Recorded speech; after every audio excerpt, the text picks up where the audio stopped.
We will get into those tech stories. The top tech story today, November 10th, is from the Wall Street Journal. Is the same one that ended that was we literally was breaking news when we met last time, which is Binance abandons its acquisition offer for FTX after reviewing and doing its little due diligence stance, saying, quote, the issues are beyond our control or ability to help. Sorry. Sorry. And FTX CEO apologizes, says he fucked up, claims his priority is doing right by users, plans to raise funds and shutter Alameda and more.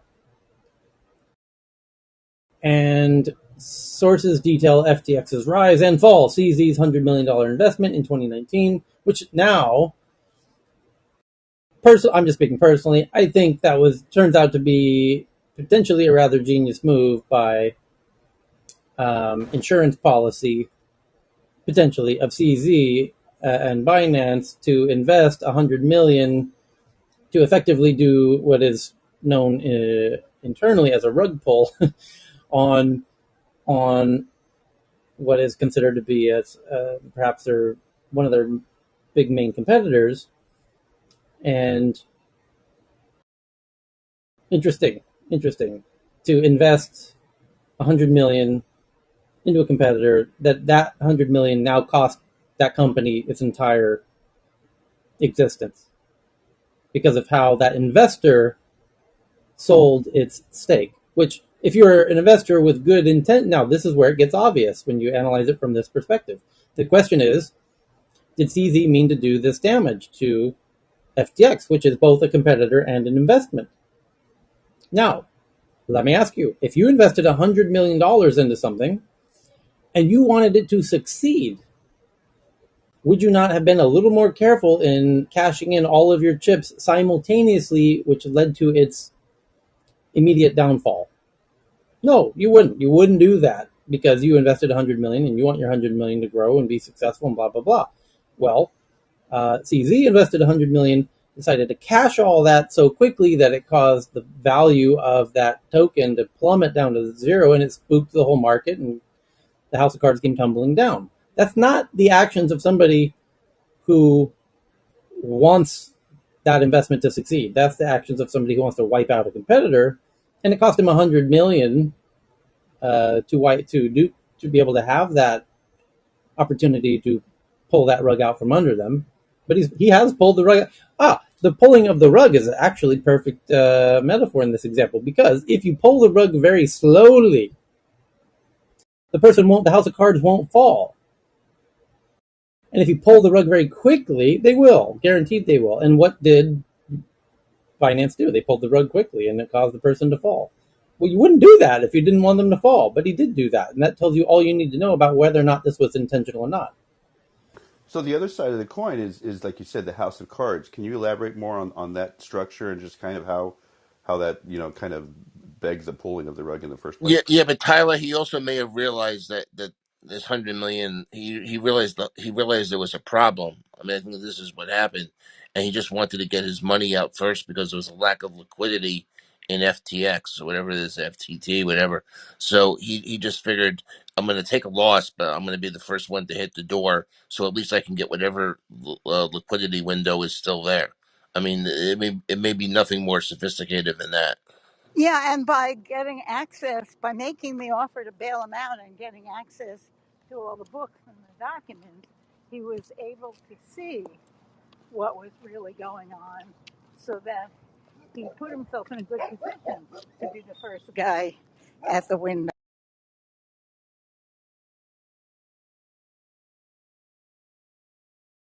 Tether freezes FTX's $46 million in USDT on the Tron blockchain at the request of law enforcement while investigations occur. Sequoia tells partners the firm marked down its FTX investment of about $213 million across two funds to zero, saying it ran a rigorous diligence process before investing. And now that $213 million that Sequoia invested is gone.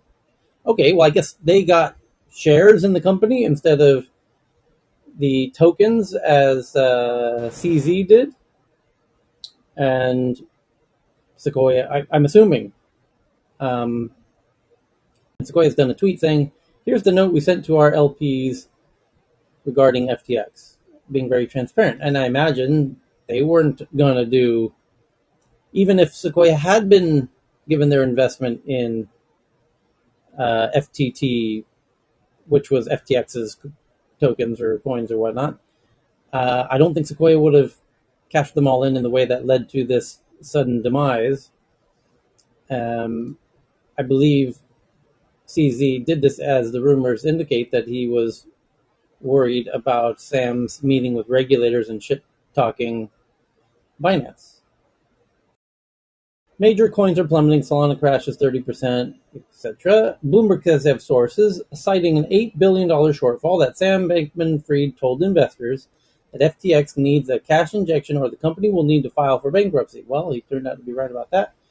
Binance shares addresses for its wallets and details its holdings.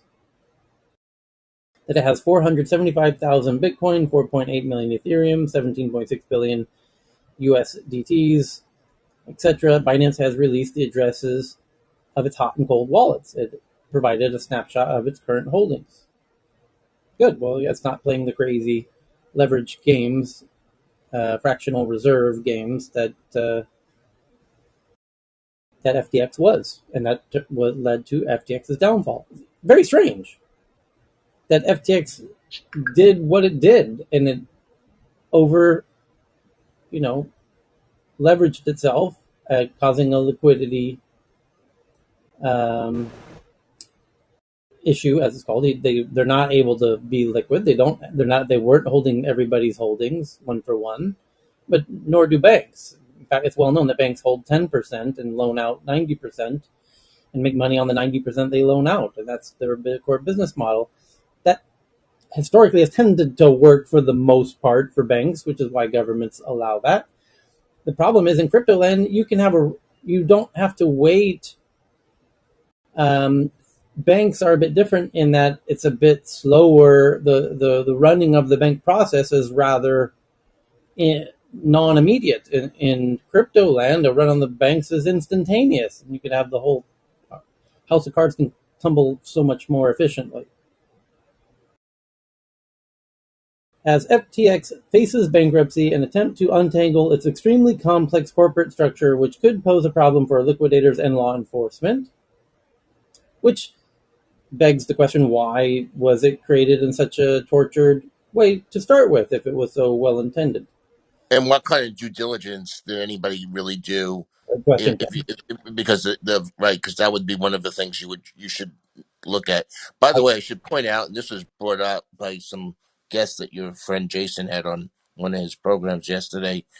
You know, don't get overly excited about a balance sheet. And by the way, one thing they pointed out, which is, balance sheets have two parts. They have an asset side, and they have a liability side. And what you're not seeing is the liability side. So Binance has released the asset side, but what about the liability side? I have to take a phone call. You've got call. Okay. FTX faces bankruptcy.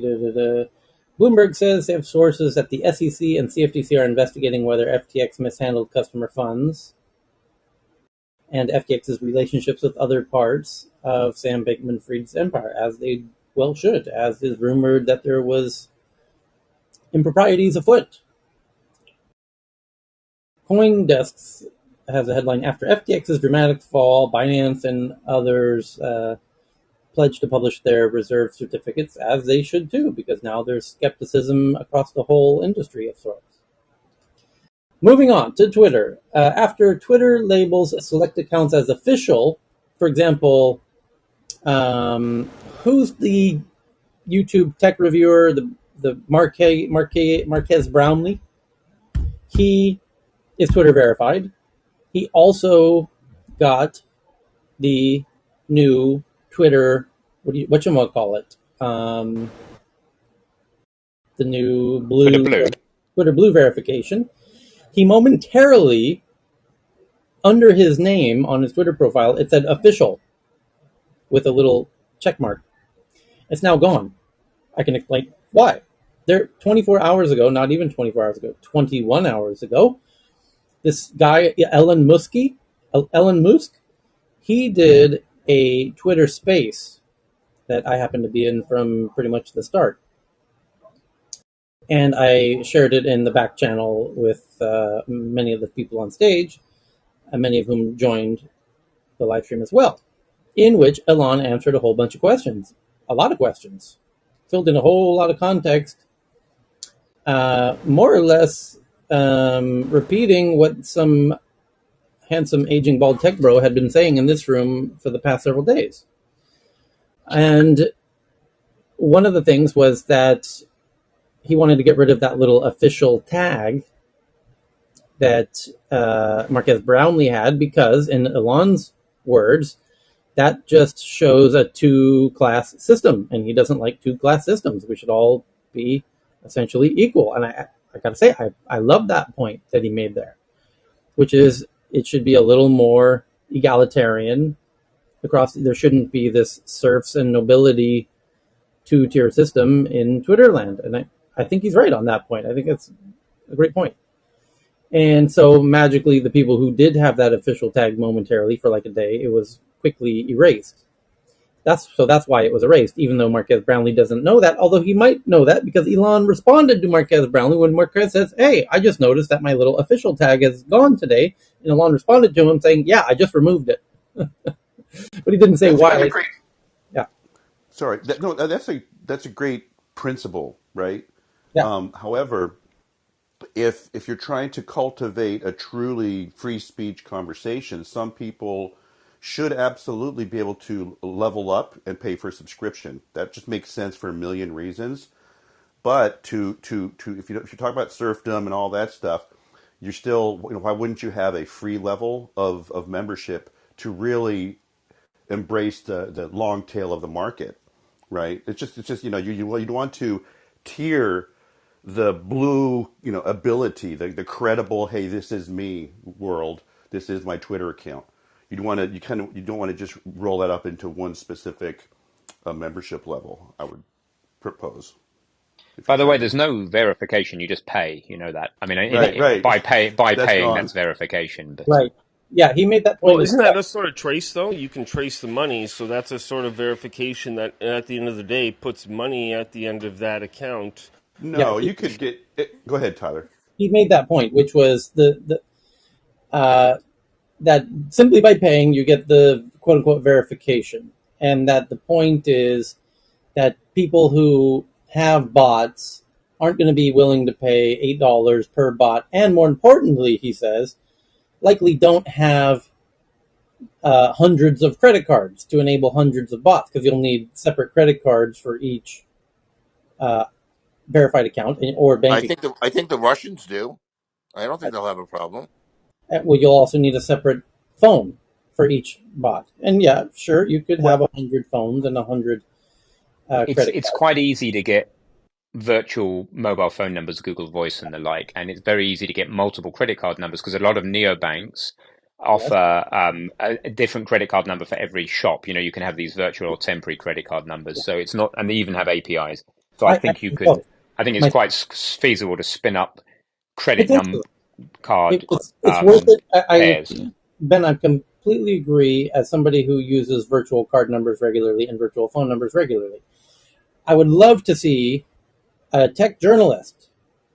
Here's dear tech journalist. You want to do some tech journalism? Here it is for you. Here it is. As a geek, I'm telling you, do this. Try to register multiple Twitter accounts because, by the way, the tech journalists are going to try and show the weakness of this new system. And I'll prove it in the next article. Here it is. Fake Twitter accounts of athletes and other celebrities are spreading fake announcements and chaos as paid blue check marks become available. So people are paying for the blue check mark and then intentionally spouting misinformation to show, oh, well, look at this. I can still lie even though I have a verified check mark. And whatever. It's Yeah, like, but Ilan did mention that if you are caught or your account is spreading misinformation, you'll be suspended correct. indeterminately.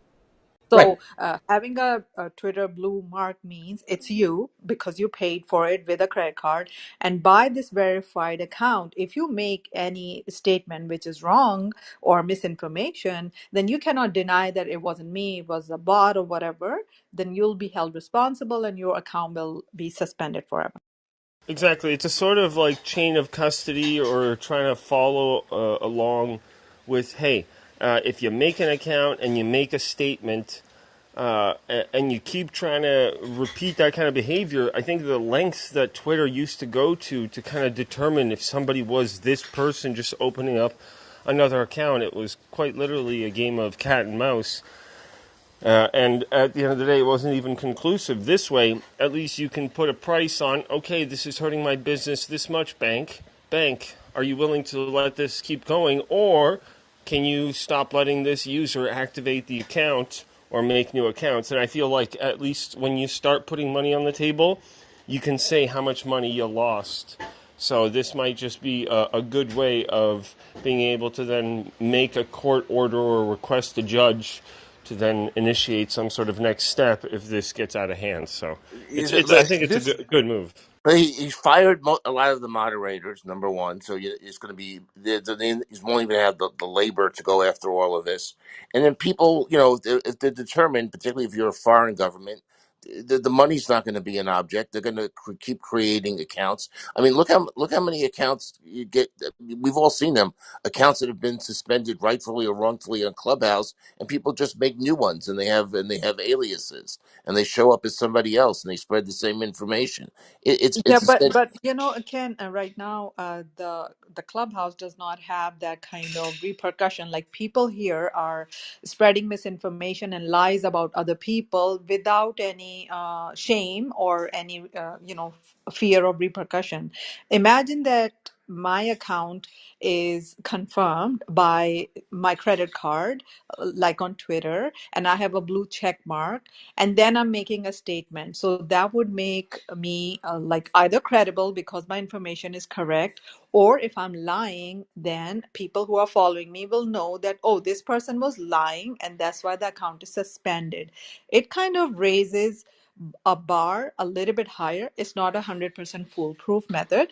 And I'm also kind of positive about them finding out the loopholes and then correcting those loopholes, finding solutions. Because just like the guy who tracked Elon's jets, there will be people who will try to find, breaks in this system. And as soon as Tesla or Twitter now will find out the loopholes, they will work on to solve those problems as well. I Yeah, think it's like if you need to enforce it legally, having money at the end of the line allows a lawyer to say, okay, we're going after this user account. You don't even need to know who it is. Eventually, the paperwork catches up to them. a lawyer's only going to go realistically. A lawyer would only get involved probably if there was like some real defamation. So you have a lot of misinformation out there that people are trying to influence election results or something that you don't have defamation claims against. I mean, this is not really that great of idea. Mark Cuban, I think, was actually one of our back channels. Mark Cuban basically posted something that he doesn't like this thing. Someone's got an open mic. He doesn't like this thing because he used to just try to go through the verified accounts, and now everyone's got a verified account, and so now this is all taking him too long. So now the whole thing is useless to him. I So mean, so we're kind of, we should root for Elon's efforts. I'll say that as very much not a fanboy, but we have what did we have? We had MySpace, right? The debacle of that with regards to anonymity and just all of that. Then Facebook gave it a good run, but now Facebook has been kind of ruined, quite frankly, right? Along with Twitter. So I mean, this kind of is at the core issue of identity, privacy, and free speech. So again, hopefully he will, through this process that you're speaking to, Aram, which is kind of like trying to figure it out. Hopefully, what emerges is something that is more just credible in terms of the sources, and also kind of holding, certain, like, crossing the line of the defamation, making that possible, but also gives us more confidence in what we're putting into our minds. Yeah, could I ask a question? Um, and it comes down to the pragmatism of the solution as it's been described, or the lack of pragmatism.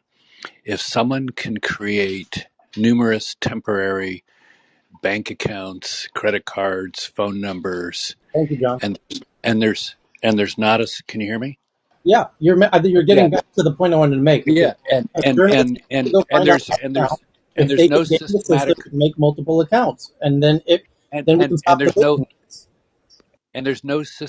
way for Twitter to say, oh, this person who claims to be this identity using this phone number or this credit card or this bank account, if it's not like incredibly easy for an algorithm to say that when they reemerge with a different cell number or credit card or bank account, if those are not Yeah, but they won't be able rigged. to get I'm sorry. Let followers. me finish. Let me finish.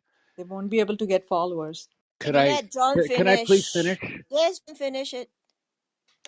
That if there is not a systematic way for um, Twitter to be able to say, oh, with just strictly in the background algorithms, you've reemerged as someone who's been banned, and remove them immediately. That doesn't really solve the problem. Whether they have to rebuild their followers or not, that is a disincentive to that behavior, but it is absolutely not prohibitive in any way, as far as I understand it. So if we're relying on the loss of followers to reemerge as trolls, and I've seen many on Clubhouse who have successfully um, gathered new followers after being banned and coming back with a different identity.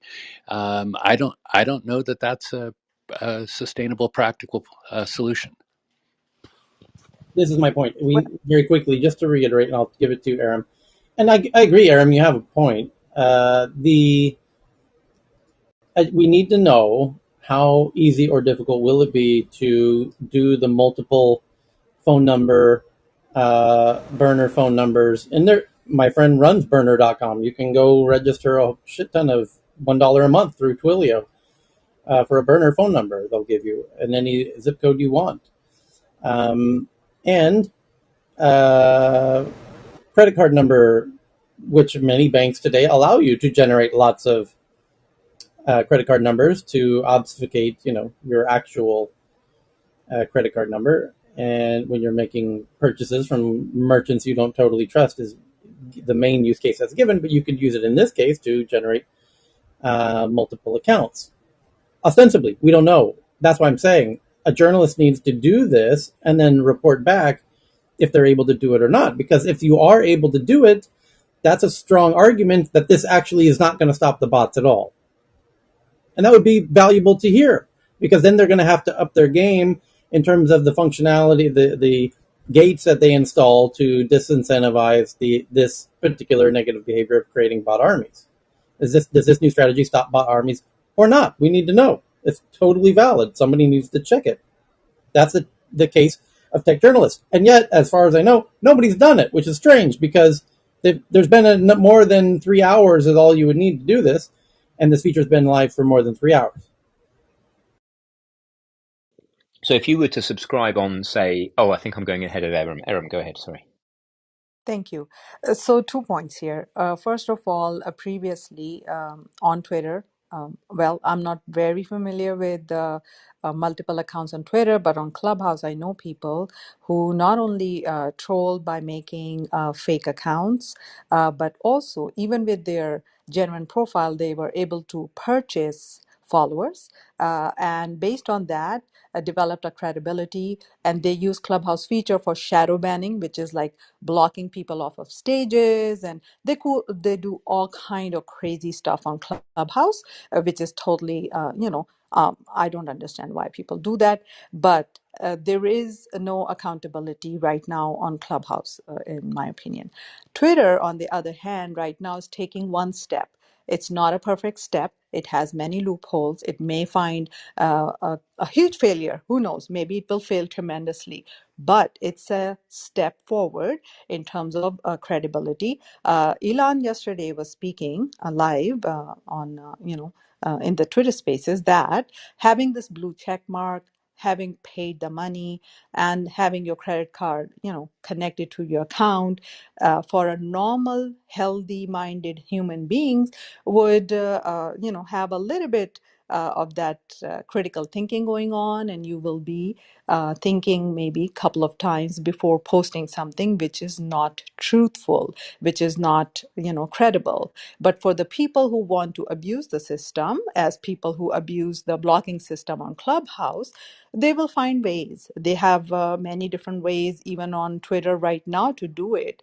But one thing that's missing, uh, after a long period of time, and you develop like followers who are truly based in what you are saying and your credibility, you won't be able to achieve that following, the genuine following, by your fake accounts.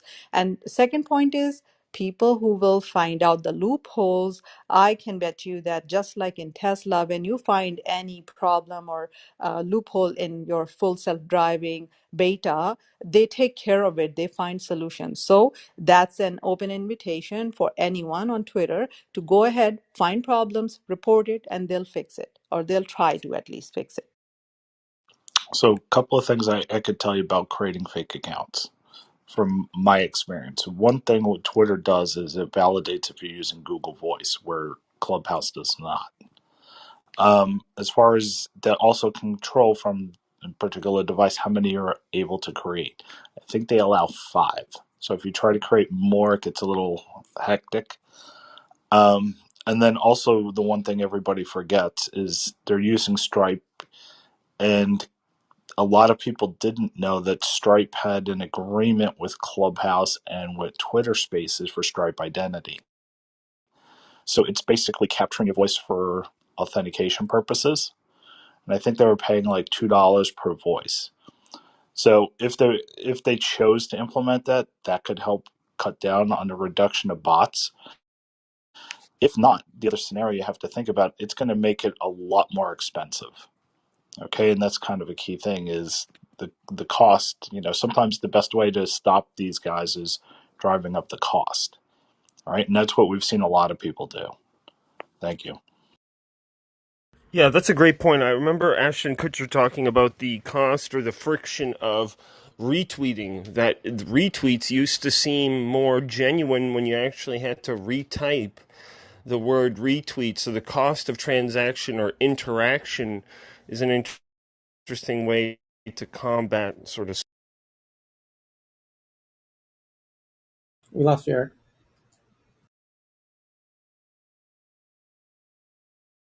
I Yeah, think no, Ben sorry, wanted to I speak, was done right? there. Yeah. Sorry. Ben, do you still want to make a comment? Well, I was just going to say, I mean, I think the spammers would focus on doing this through the desktop and through APIs and much more sophisticated ways of doing things. But if you were to sign up on your phone, on an Apple phone, for example, then you're doing it through the Apple Pay mechanism or the Apple subscription mechanism, by which I'm pretty sure that would leave a trail back to Twitter that they could see whose Apple account. So again, now you're into needing multiple Apple accounts. So I think whatever way you attack it, it's a significantly higher friction than there was before to set up spam accounts. But just how, it only takes one person to automate it, work out how to do that, and share it with others, and the wall could be broken quite quickly. Would be my thought. Need some testing. Yeah, and Oh, then the next thing from the move of Elon is probably going to move Twitter HQ to Austin, are my thoughts. I mean, because his key thing is cutting cost, and moving it from, San Francisco to Austin would save him a lot as well. depending, yeah, it'd be interesting to see what the terms of his the lease for the Twitter building is down on Market Street.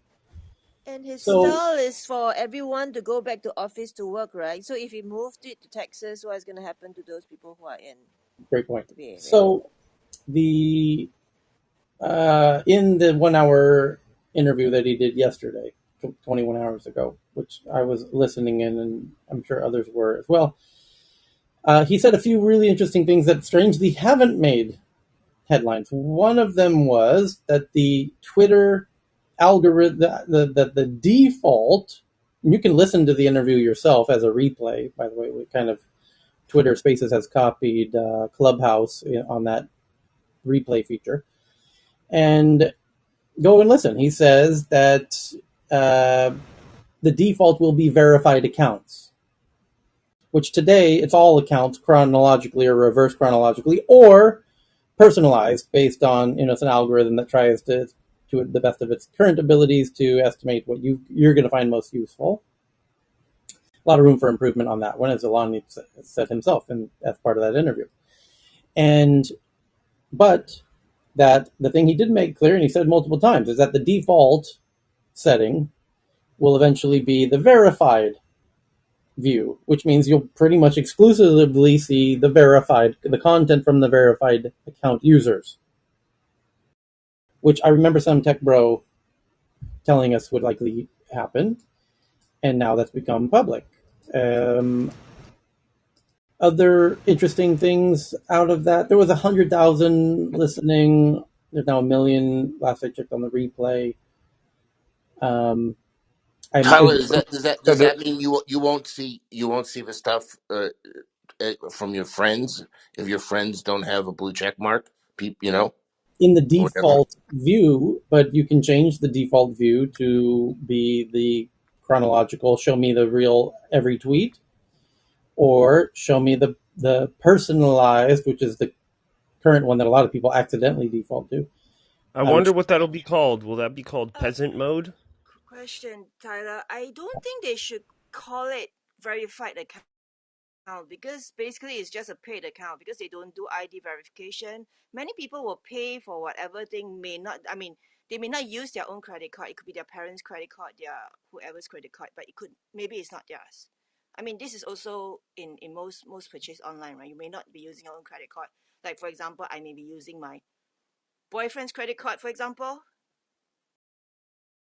Mhm. also So yesterday, it Ken. shouldn't be called a verified account. It should just be called a paid Yeah, account. agree. Yeah, it's a little bit confused. Yeah, yesterday Ken brought up the issue of advertising. The promise when you sign up, because I tried it just to get some information, is that there's 50% less ads, Ken. So that's what they're saying, but obviously they'll be more targeted, and we'll see if that transpires. But they promise 50% less ads to paying users. So. You know, it would be interesting if he laid out the cost benefit of paying. Right. So, for instance, everybody's biggest fear nowadays is having their social media accounts hacked. So, if I'm a paying customer, does it? Okay, I do get my. you want me to start over now? Now we're live. Let's start over. Yes. Okay, here we go. In Sorry. three, hey everybody, we're live. 3, 2. All right, all heck broke Go loose. ahead, Tom.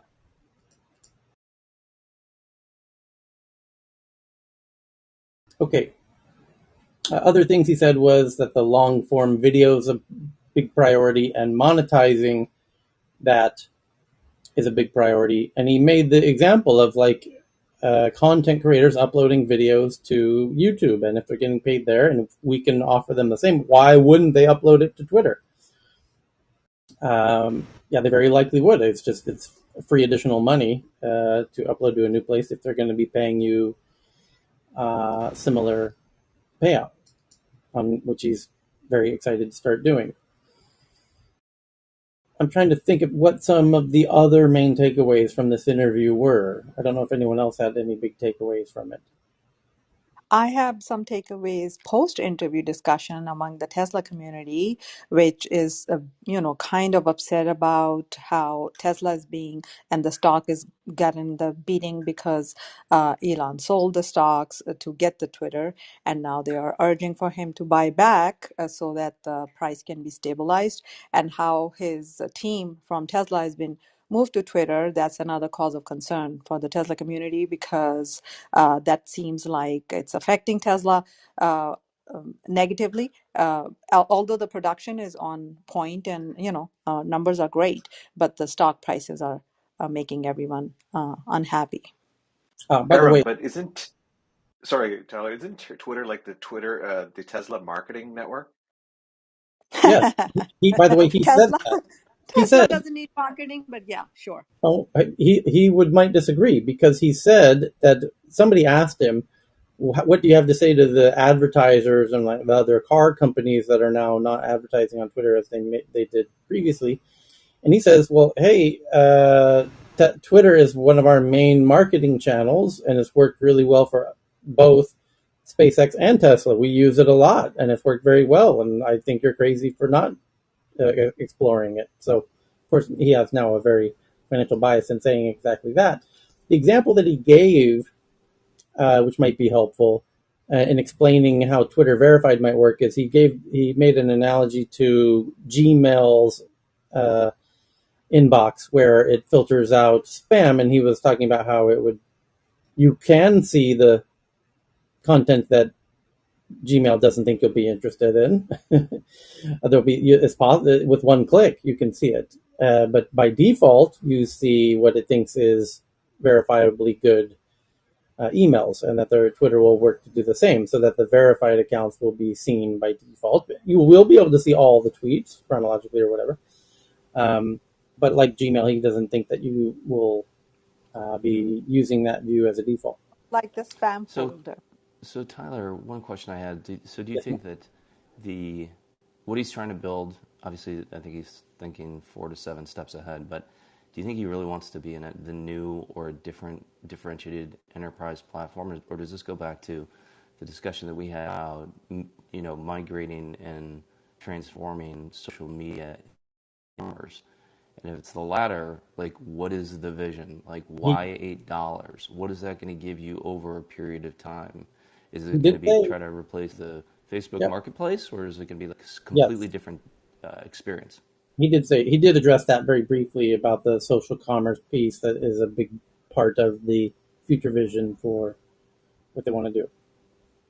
And But and isn't and by the way, he walked through. I think Heyman, you were in the conversation. I remember yeah yeah. he ref, he referenced the receiving funds and then keeping your funds in Twitter, and then this is somebody should pull up this clip from the audio. Is Like really token sort of thing. Yeah, yeah, token yeah, sort of yeah, thing. exactly. It got very interesting.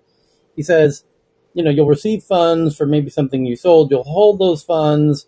You'll have an account, and then the next step would be to offer you a high interest bearing account. That's super interesting, by the way. And then perhaps give you the ability to transfer that into uh, tokens. Is obvious. There's many opportunities that expand once it becomes PayPal 2.0, which again, some tech bro used to come in here very regularly when this whole concept of Elon buying Twitter, and that the premise would be PayPal 2.0 with extra layers of e-commerce and social media and social commerce and uh, consume content creation and paying content creators, and then the Swiss Army knife of WeChat, which is another thing that this aging tech bro said would be part of the plans, and this has all come to now pass, correctly predicted. So stay tuned. His latest tweet, which I think he's trying to minimize the amount of fire that people are trying to throw, is that there will be lots of mistakes made, and he even has Esther Crawford and other team members even saying that there's no holy cows. Everything will be tried. Sacred cows will be sacrificed along the way in the sake of trying to figure out what is best for everybody.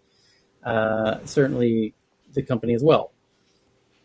But mistakes will be made because they're now going to try lots of things. And then the question is, there's going to be we're already starting to see antagonizers like the next story. Just going back to the list of stories, that TechCrunch wrote a piece. The headline says fake Twitter accounts of athletes and other celebrities are spreading fake announcements and chaos as paid blue check marks become available. So that people are getting blue check marks and then spouting misinformation intentionally, as a comical attempt to show that people are able to tell mistruths on Twitter, even if they're verified. I guess it's kind of, I don't know, kind of ridiculous, but there you go.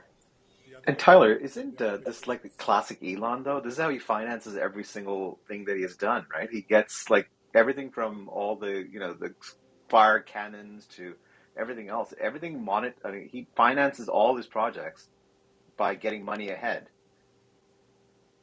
You mean like the kind of down payments for the cars? Yeah, yeah, exactly. Down payments for the cars. He gets credits, and even like the silly stuff, right? They add up. Like even the Tesla scooters. I bet you they. I don't know, Aram. You probably know the numbers more, but Flamethrowers. yeah. Hey, a super soaker with the Well, propane tank. It's not a we had flamethrower, but allows me to fundraise millions of dollars. Definitely something brilliant there. we had And a Doge. meeting after the AI day. Sorry, Matt, go ahead. No, I'm sorry. Okay, so the meeting after the AI day, and even prior to that, when he initially mentioned buying Twitter, and several months ago, if you guys remember, I did mention that he will first of all go ahead with this purchase. He will buy Twitter. Why? Because many times in the meetings or discussions, it's been mentioned how Twitter plays an important role in the future of the entire ecosystem. First of all, Twitter may play a role in ride hailing, ride sharing. When the monetary aspect is getting sorted out, connecting your wallet to Twitter would allow to order not only food and your ride, but the combination of that with the robotaxis and with Optimus, Prime's stuff. Which is not like underway right now, but that's the future kind of a plan, like a vision. And free speech is one aspect, having a communication platform is one aspect, but a lot of it is going to be tied with monetarily using this like app for transaction and financial purposes as well. I really think he's like trying to get the trucking market on board. Like if you think about the right wing move, I mean it's fine, right? But the smart movements like that. If you look at all the truck drivers in the U.S., they'll curse Tesla or they'll hiss at Tesla, right? But this is changing a paradigm shift, and he just needs to sell more trucks coming Oh, soon to a market trucks. near you. Oh yeah, trucking market is already a target. The Cybertruck is coming along. Many of us have already ordered. The ordered are so like the number is so huge. And if you know about the semi trucks, the semi are underway. The batteries for the semi, the charging station and all. So yes, the trucking industry or the market is going to be huge for Tesla. We should probably say, though, that a Cybertruck for a single individual driving around is not a move in the right direction from an energy point of view. But the frontal area and the mass of that combined mean it's going to, compared to a light economical vehicle, the energy use is going to be astronomical. So we should just probably bear that in mind. All driving around in Though, tanks isn't the If though we best. are on this side Isn't of the if the we are best. Atlantic, charging it with trucks. solar panels, then it's clean. Sorry. I think the bigger issue is the Tesla trucks are going to it's pretty much the prime time. We're pretty much in a diesel shortage, so it's going to be an easy win game for him because that's going to fix one of the three supply problems. When you turn around and you look at where we're using diesel, the most important places, you have your ships, you have your planes, and you have your trucks. So it's going to fix one of the three problems.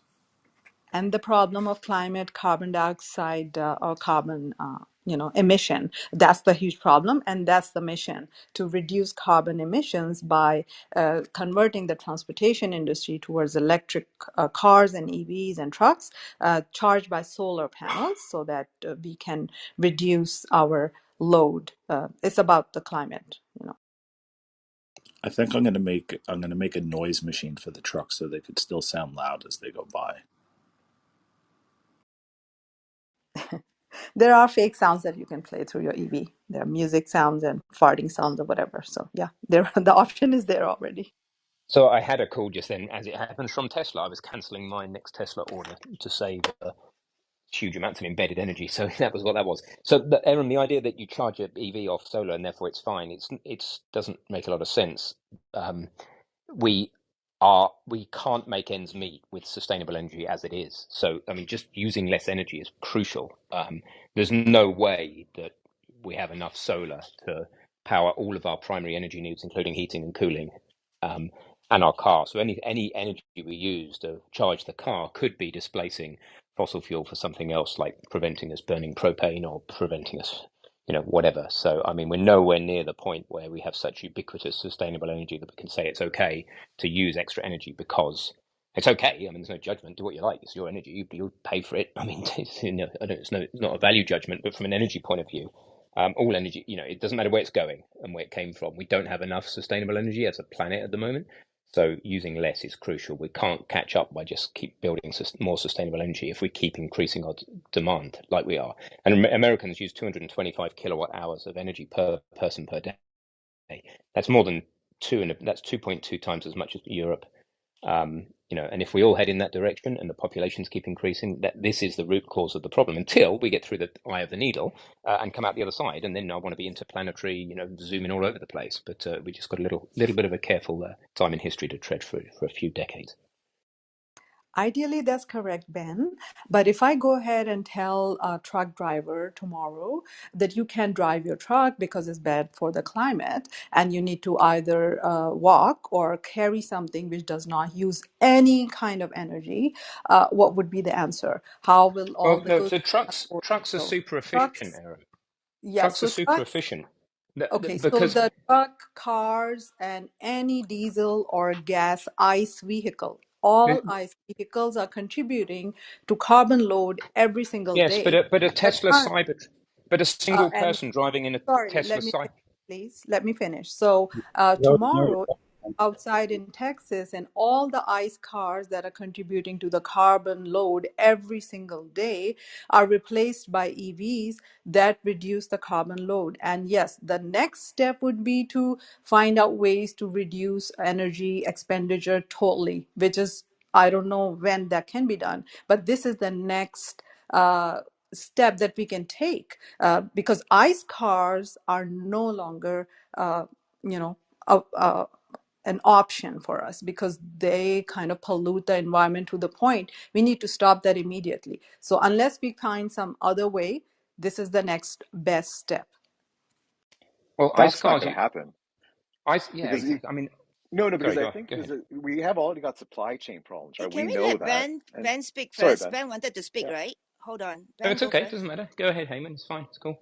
No, no, no, no. I'm But just yes, saying, like, we already have yeah, go on. supply chain problems. I don't know why we're like, we can't suddenly end this. It's already like we have to have a transition, right? And that's the whole point.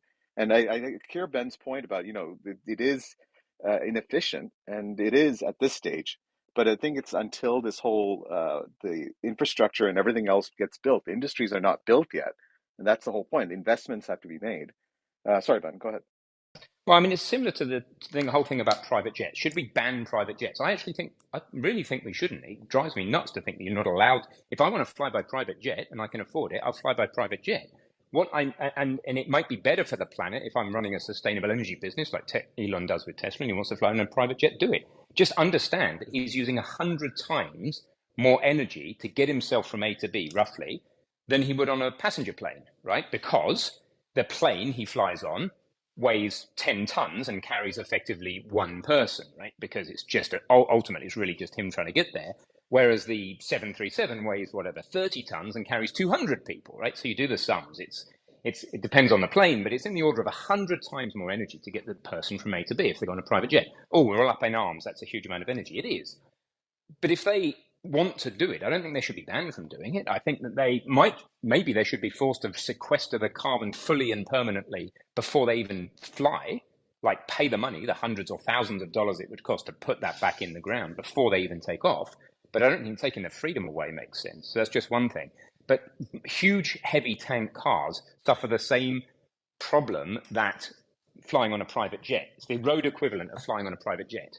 The energy involved in using a tank car like a Hummer versus or a Tesla Cybertruck, it can be much higher than a small, modest gas car.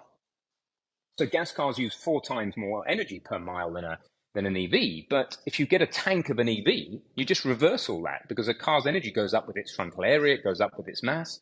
So it's just no good sitting on your own in a tank and saying I'm doing the environment any good. The embedded energy is going to take years to pay off unless you drive all day, every day. And the energy per mile is huge because it's a tank. There's no way around that. So it's the same maths as a private So jet. So we that's need the to be using embedded energy. lighter transport and more people and so forth. So. So first of all, the Gigafactory is working on solar panels already, right? The one in Austin, Texas. And if you can see the graph this year, the entire production was zero emission. So you can say that about the truck industry. I thought we were talking about the truck industry and the EVs right now. So if right now, today, all the ICE cars stop driving, how much carbon dioxide or carbon, would be reduced from the environment, which is continuously getting added that we cannot afford anymore. Replacing the ICE cars with EV is the next step. And after maybe develop technology, maybe you can develop a system where you have zero embedded energy. But as of right now, Tesla is producing cars with solar panels, not with Yeah, coal or other energy. that's And the second point is planes are the next whatever. Yes, we are talking about people who are driving cars today, driving trucks today, and they need to replace their trucks, ICE vehicles, with something that does not contribute carbon to the environment. That's the point. so the Tesla. And I know we're on the same page, by the way. For people listening, it sounds like Erin and I are arguing, but we're in rooms about this every day together. So I was going just to so ask that. You gonna do a separate climate room, or is this going to be the climate no, room? no, this is all cool.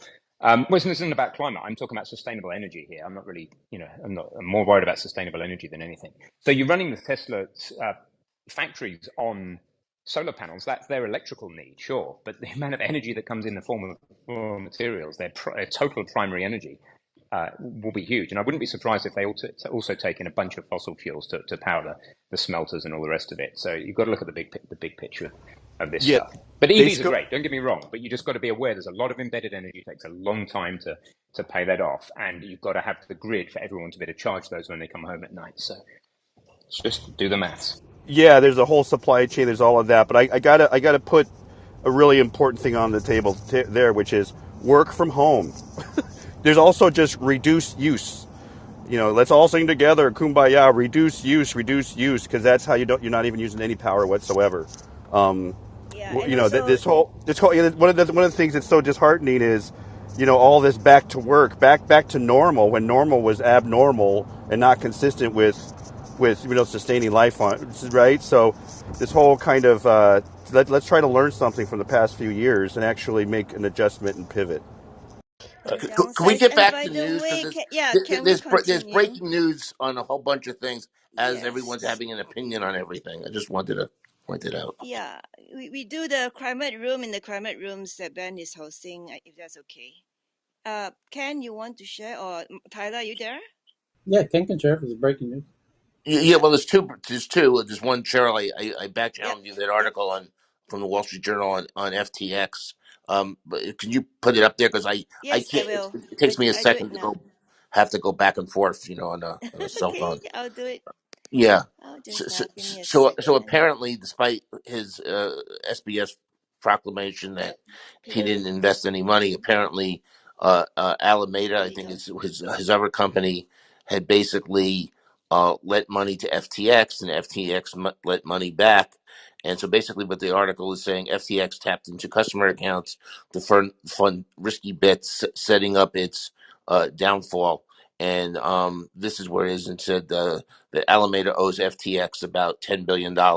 Good luck collecting that. Um, and this is where it is. So, well, even though I have a Wall Street Journal subscription, for some reason, because I'm looking at Cheryl's pin, I'm not going to put my credentials here. So it's not letting me read the rest of it. But basically, you have what's the word I'm looking for here? A big conflict of interest because he's lending money between two of his companies. And the point I wanted to make before I had to take a phone call, even when these companies release balance sheets, even if it's Binance, just don't look at the asset side. Let's assume the asset side's correct and they've got so many, ETH and so much Solana and so much this and so much that. They may have borrowed money against it. Okay. And so you need to also see the liability side of the balance sheet. And the other breaking story that just came out is on Amazon, and now I have to go find it. I tweeted it to Tech News, so now I got to go look for it here. Hold on a second. Um, This is not easy for me to do, honestly. They're getting Uh, rid of their unprofitable businesses. it says CEO Andy Jassy is leading a cost-cutting review of unprofitable businesses, yeah, including the device unit that produces Alexa. Well, that's interesting. Does that mean they're getting rid of Alexa? I mean, in terms of future sales, I don't know. Um, yeah. Let's see what else he's got. Um, he says Alexa had an annual operating loss of $5 billion in some recent years. Wow. Um, the Seattle-based company, his stock is down 45%. Okay. Other technologies of companies, yeah. Um, yeah. I have to go back to my own subscription to actually read the article because I can't. Whatever I'm linked to here is not letting me read the rest of it. Oh, So I got it here. So okay, it's Amazon launched a cost-cutting review focused on unprofitable business units. I mean, that's a very well titled headline. So they're going to just, by the way, I've been explaining each day for the past several days precisely why this was going to happen as it is now happening. So let's review, shall we? Elon Musk did a massive cut, and of course, journalists want to paint that as something other than what it is. And I said, you're going to see what's going to happen. Other massive companies are all going to start doing massive cuts. Companies that are known for never doing cuts. And then yesterday, the biggest headline was Facebook doing massive cuts, the likes of which it's never done. And now you're seeing Amazon doing cuts, the likes of which it's never done. This is because I explained it previously before the cuts happened, saying they would happen. And now let me, for those who are the slow kids in class and on the back of the bus, let me explain once again why this is happening. Because they have access to financial advisors who run the show secretly behind the scenes, and they've been warned. And by the way, Elon just sold a whole bunch of more Tesla stock again yesterday, even though he said he wouldn't do that after he sold stock previously. Now, watch how this plays out. Elon and Jeff Bezos both sold lots of their company stock, something they really, really, really, really, really don't want to do. Back in November, just before all the markets globally took massive doo-doos, because they knew the markets were going to crash. Because they have the world's best financial advisors advising them because they're the world's richest individuals.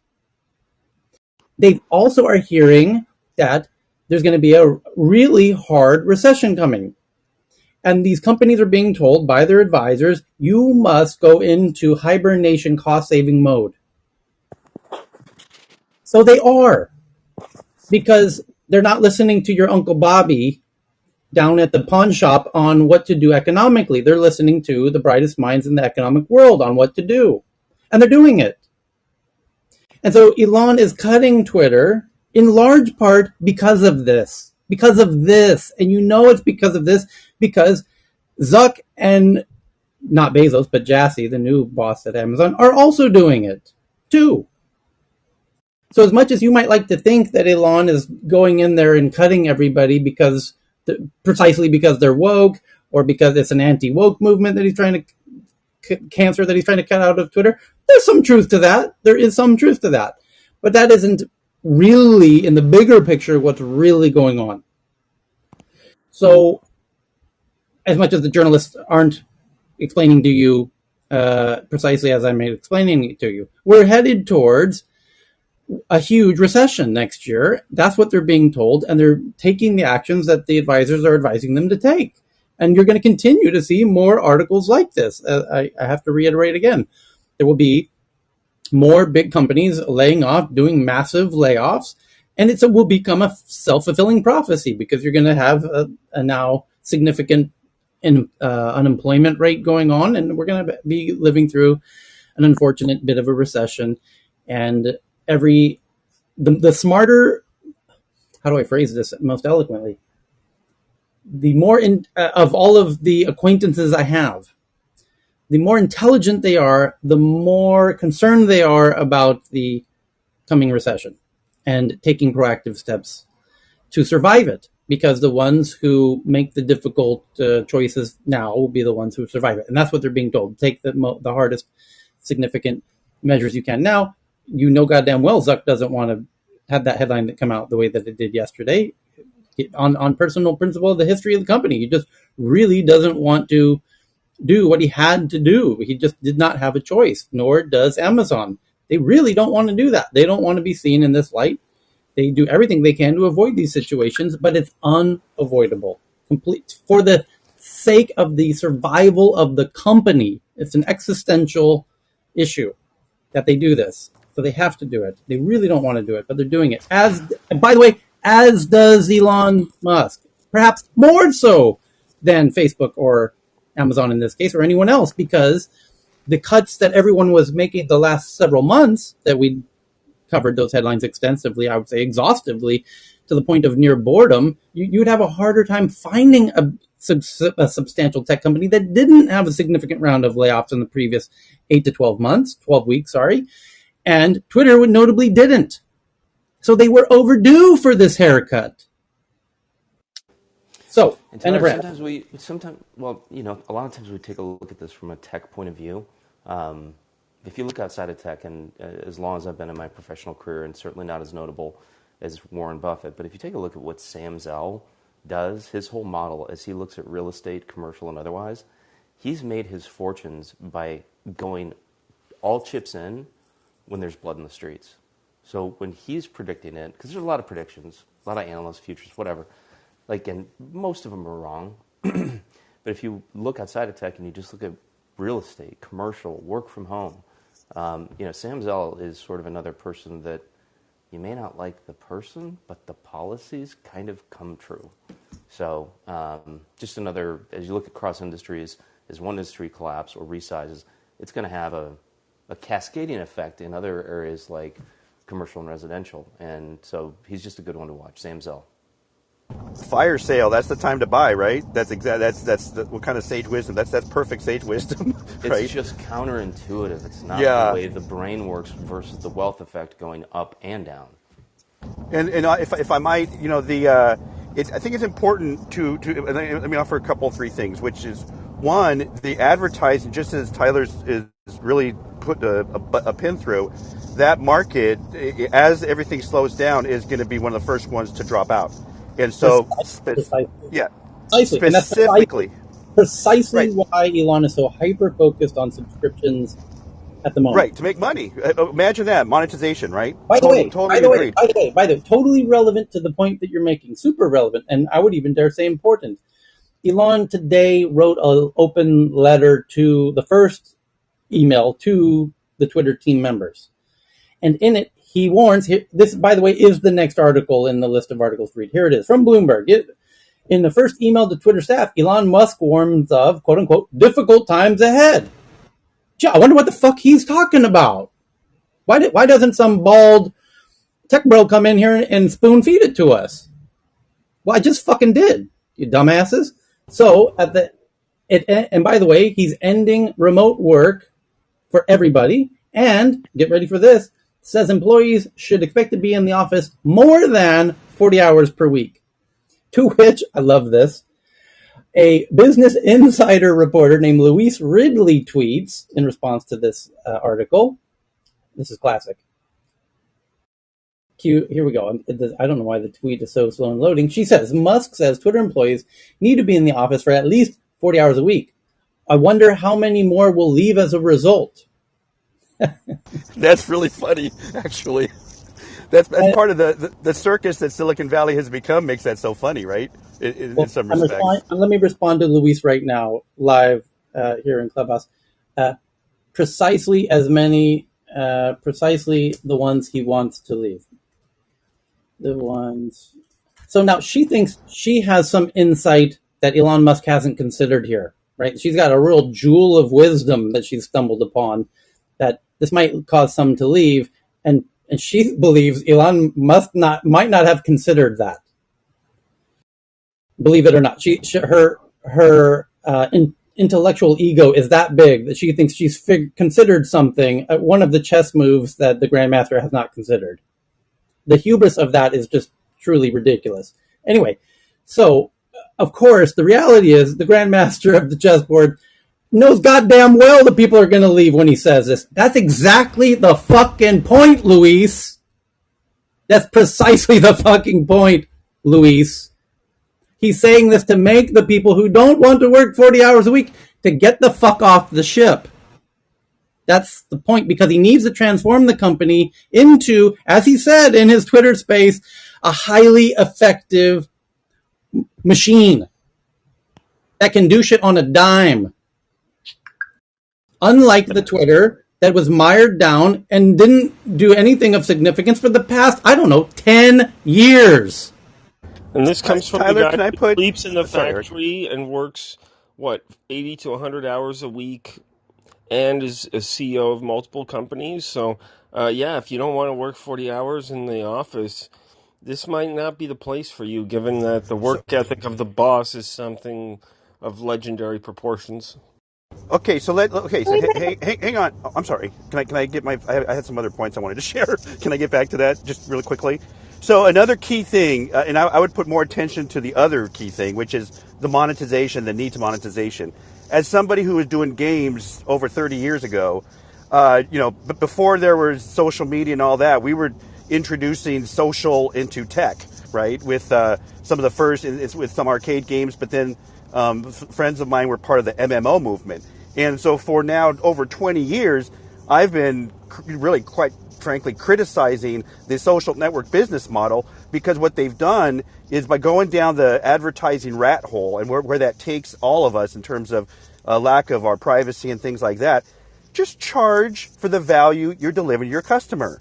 What a novel concept. World of Warcraft was like $10 a month because it was fun. $10 a month to play, but you don't have to play. Go to, there's the door right there. But if you want to enter our world of this social, whatever it was a big game.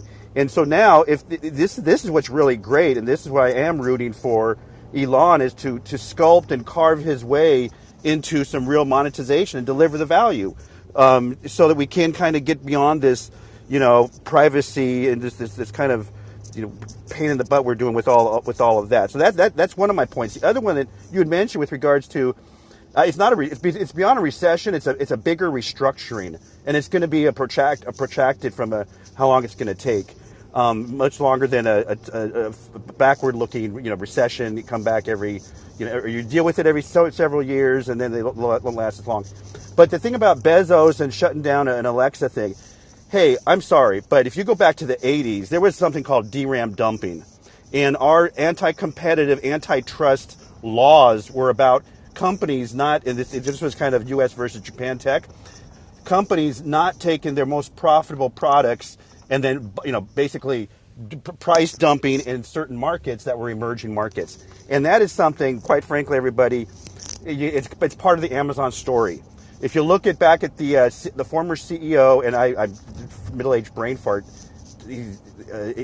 for Microsoft, he very famously used to ridicule Bezos for not having to deliver profits to his shareholders, while the Microsoft guy was just kind of looking to deliver profits. So Amazon's predatory business practice, if quite frankly, is something that's kind of jokeable now to be looking at. Oh, Alexa's business unit. That's all just great. It's 2022, and you're just now starting to look at that. So I just wanted to kind of provide some more historical context on that. Thanks, Tyler. By the way, what you're all forgetting, by the way, is everyone's now figured out subscription models. Everyone's trying to charge subscriptions. And when you go into a recession, okay, what you're going to have to look for is what subscriptions are going to get cut. Go look at all the different streaming services. They're all not, there's going to be a problem there. You've got people subscribing. Some people subscribe, like I still subscribe to the Wall Street Journal, New York Times, whatever.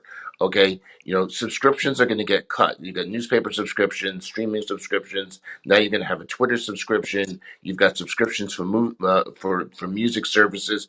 They all, you end up a situation. People are figuring it out. I mean, they add it up and they got $200 a month in subscriptions. Okay, some of that's going to get cut. The subscription model isn't going to save all of these companies from a recession. So just keep that in mind. Micro I think transaction. Jennifer wanted to chat, but sorry, Ken. To your point, Twitter actually didn't Elon also say in that call that tell her that he wanted to pay like New York Times or anything. Anytime you click an article, he hinted that these journalistic outlets can actually get paid. I don't recall hearing that. Anyway, In this difficult email that he sends Say out, Musk something. said that She's on the. there's no sugar way to coat the message about the economic outlook and how it will affect advertising dependent companies like Twitter. Wow. Yeah. As said over the past recent days, here you heard it here preemptively. So now he's saying it publicly. Anyway, now there's a new development that just happened, which there's a where did it go? The Verge says they have sources that Twitter's chief privacy officer and chief compliance officer have resigned. Engineers are now asked to self-certify compliance with FTC rules. And Alex Heath, who wrote the piece, says that this was sent to all Twitter staff this morning by a legal leader on the privacy team. Pretty remarkable. And so let's have a look at this. Here it is. So he put this on Alex put this on his Twitter account. And this is what it says. Over the last 2 weeks, Elon has shown that he cares only about recouping the losses he's incurring as a result of failing to get out of his binding obligation by Twitter. He chose to enter into that agreement. All of us are being put through this as a result of the choices he made. Elon has shown that his only priority with Twitter users is how to monetize them. I do not believe he cares about human rights activists, the dissidents, our users in unmonetizable regions, and all the other users who have made Twitter the global town square you have all spent so long building and we love. I have heard Alex Spiro, current head of legal, which Elon brought in from outside of Twitter, by the way, say that Elon is willing to take on a huge amount of risk in relation to this company and its users because, quote, Elon puts rockets in space and he's not afraid of the FTC. I've heard another leader in the legal department say that because of the tight SLAs, the labor agreements, I guess, between product inception and launch, legal will, quote unquote, have to shift the burden to engineers to self-certify compliance with FTC requirements and other laws. This will put a huge amount of personal, professional, and legal risk onto engineers. I anticipate that all of you will, next page break.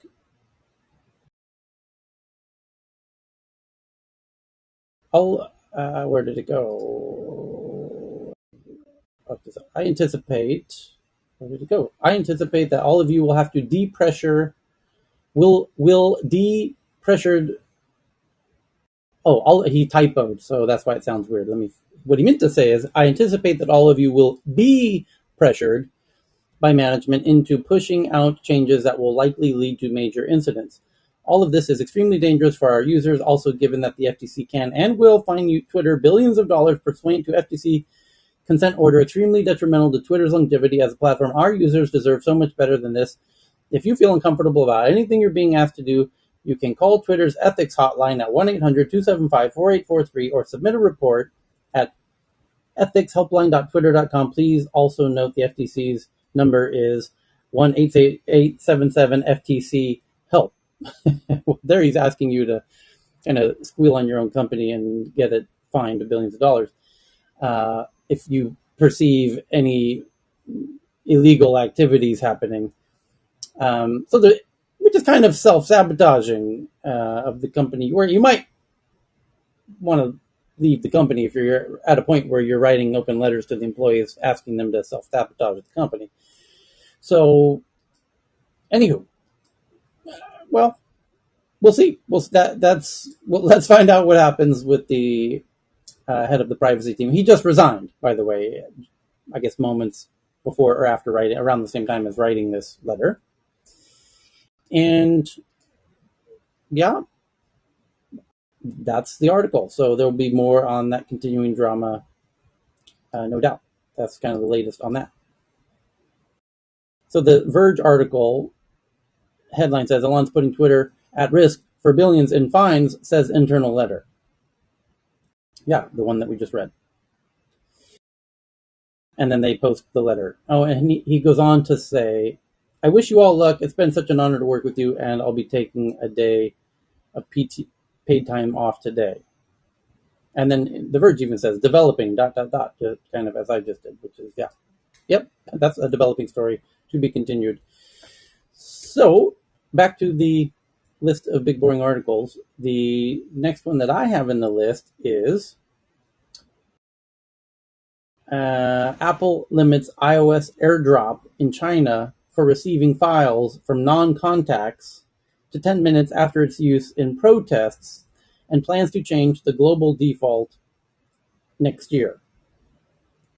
So they've limited the AirDrop wireless file sharing feature on iPhones in China after the mechanism was used by protesters to spread images to other iPhone owners in proximity to them. So now they're turning that off. Which, here's a trivia question for you. Does that help or hinder protesters in China? Hinder. Help. It's advertising. It helps. Are you sure this news is visible in China? I thought this was That's a great question, actually. I don't think it is. Yeah, so it's done like quietly.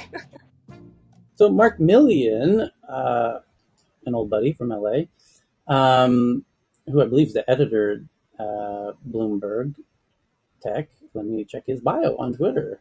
Let's see, Mark, what are you up to these days? Mark's bio says Bloomberg Technology Editor. Yep, still doing that jam. He tweets the article with a quote: "The idea is to mitigate unwanted file sharing," the company said. Oh, and then Mark says, "Okay, but unwanted by whom?" And he's, Apple's doing the CCP's bidding because the CCP found out that people were sharing stuff through AirDrop at protests in physical proximity. Kind of brilliant, as Chinese are known to be. And the government says no more of that. Yeah, well, no doubt they had a spy in the midst, as is normal for those situations. And yeah, Apple turned it off at the government's request. Or limits it to 10 minutes, right? So I think that limits the length of the chain that you can have sharing these kind of files. So that's interesting that maybe that was the only parameter that was necessary for the government of China to be okay with it. Otherwise, something like 80,000 protests happen per year in China against the government. So it's definitely something they have to contend with on a daily basis. Yeah, So the issue something is about this, just quickly, like uh, uh, news outlet from Canada was denied a visa and had to shut down their news station out of China. And that happened just recently. This CBC. will impact, yeah, exactly, the CBC. So this will actually impact what we're able to see. Yesterday, you referenced a lockdown video, and this might have been one of the ways that the citizens were sending files for the outside world to see what was happening inside of the country. And if this works, it might limit the access to those files that we get to see and hear. Because you can right. only run so fast, right? So as long as they can physically capture you, a 10-minute head start might not be enough. So social media users in China reported that the latest beta version of iOS 16.2 Beta 2 has disabled Chinese iPhones from receiving public airdrops permanently.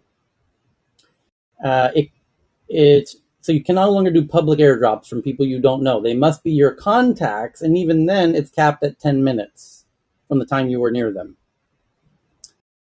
Then you can only receive from contacts, capped at 10 minutes. So no more public airdrops, which was obviously a useful function or feature during protests, which was out of the grip of the Chinese firewall because protesters in China dare not speak their mind on the internet in China. But this was a way for them to share and speak their minds technologically speaking, in a limited capacity, kind of like an ad hoc mini net in physical geography and protests, which was out of the grip of the Great Firewall of China, and now China has figured out a way to kibosh that because it is a legitimate threat to them. And the issue is that the CCP is competent enough to neutralize any threats, and so much, and now all any legitimate threat has been removed. They don't they're now been locked into a box so tight that there's no longer any opportunity to. It's they've been completely defeated. Uh, Tyler, an yeah, alternative question though, like isn't wasn't airdrop a security concern just maybe a couple of years or a year ago or something? I'm not sure. Like how people can actually access your personal data on your for phone sure, through airdrop. for sure. So couldn't this be an interesting excuse to like appease and whatever rather than dealing with it, sort of also appease both governments and users and not deal with it? I'm not sure. I'm just thinking like outside the box here a little bit. Yeah, there's a meme that you can send it to a stranger's iPhone, like, "Hey, your airdrop is on," and something in Chinese as well. "Oh, hey, fellow, you're feeling like a bombed or something." So for the harassment photos, this is the official. I think it's a legitimate reason to make it just for 10 minutes, because sometimes if you turn on for uh, your friend that you don't have phone numbers, sometimes you just forget to turn it off. So I think it's legitimate, but at the same time, it's I think maybe it can be made as an option, just like for 10 minutes, for 1 day, or for 2 days. More options, not a fixed one. That would be, I think, is more like it. You can make it by your real intention. Okay. GitHub is. Oh, sorry. Apple plans to launch emergency SOS with satellite later this month and invest $450 million in U.S. companies to support the infrastructure, with most of it going to Globalstar.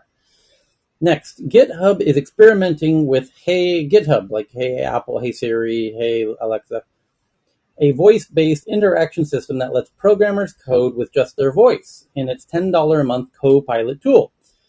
And I should remind everyone who missed yesterday or was not paying attention, one of the most interesting headlines from yesterday was now a developing class action suit on behalf of developers against GitHub for this Copilot tool, which is an AI that basically is doing to code what DALL-E 2 does to images, and has basically learned how to code. And you can now use a text on a keyboard to tell Copilot, hey, make me a Clubhouse clone. Thank you very much. And laugh if you will, we will get there. Developers now are on notice, and that's why there's a class action suit, because a lot of developers feel like, hey, that was my code, that I see hints of my own code in this code that the AI Copilot is now suggesting or using. And yeah, everyone. Sorry, Siri, I wasn't talking to you. Anyway, the idea that they're now adding the voice command makes it really interesting as to. There's like, don't forget about me. GitHub sucks. I'm still here, Tyler. Hey, Tyler, you know what they forget? At Black Hat, there were talks about using Copilot actually creates vulnerabilities in your code. So, and True. this was back in Yeah, August. I feel like it's going to become a tool for lawyers to find, hey, attribution of my code in this code violates this license. Instant Right. lawsuit generator. That's Right. what software condition analysis for. Which open source software are you using? I mean, that's what keeps people like Jen Sanders employed. It's a very interesting development. OpenSea plans to continue to enforce NFT royalties on its platform. Politico has peace experts and Western officials say the Egyptian government's Android app for the COP27 climate summit which is happening, could help spy on emails, messages, and voice conversations. The Egyptian government's Android app that they made for the COP27 climate summit, which is one of the most important. Well, let's not get ahead of ourselves here. The COP series of events is we're now up to COP27. The one that was in Paris was at 23 or so, somewhere in that neighborhood. COP 21, 22, 23, where they had the Paris Agreement, where all the governments of the world stood on stage together and broke their arms, patting themselves on the back that they fixed climate change and everything. So they meet every year. It was in Glasgow last year, COP26. Now they're meeting in Cairo for COP27. And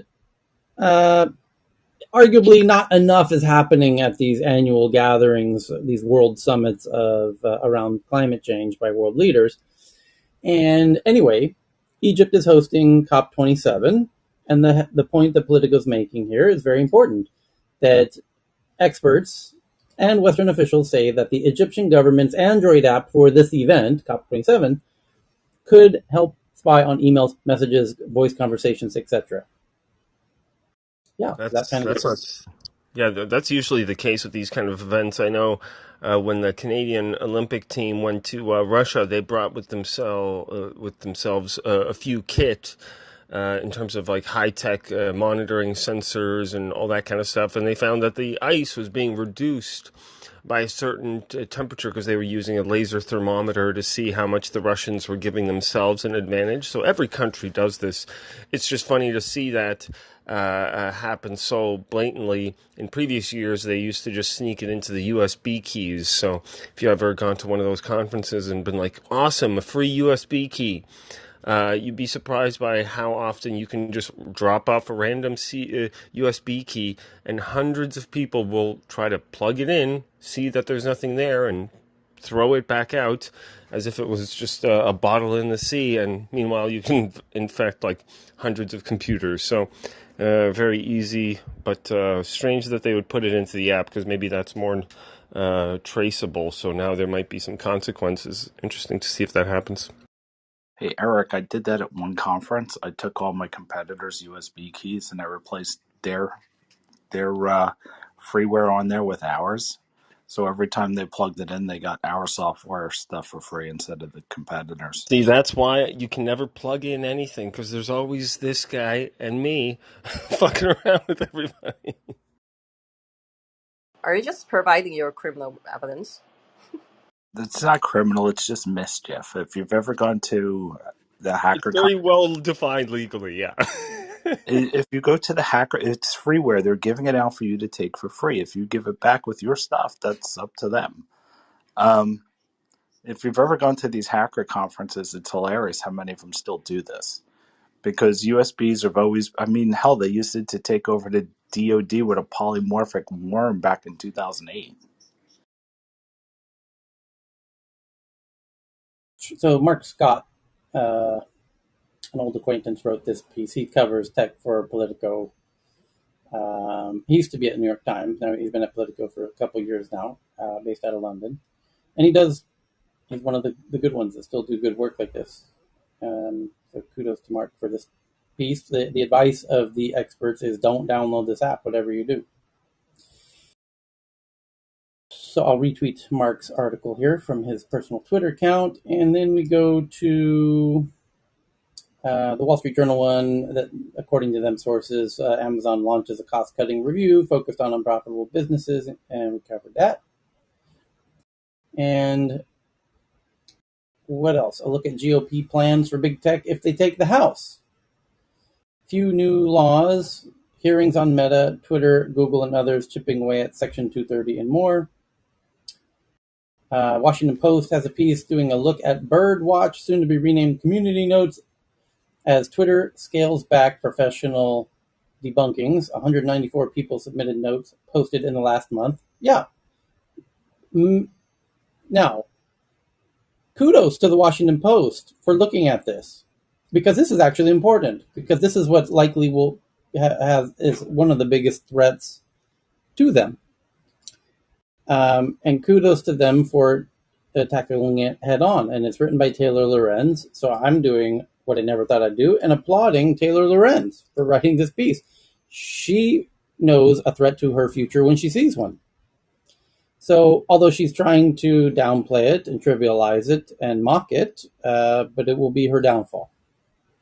So, it says in private chats, a cadre of volunteers is shaping a new approach to misinformation, one Elon Musk has endorsed as he scales back on professional debunkings. And what she's referring to is the professional debunkings was the paid moderation team that he's scaling down.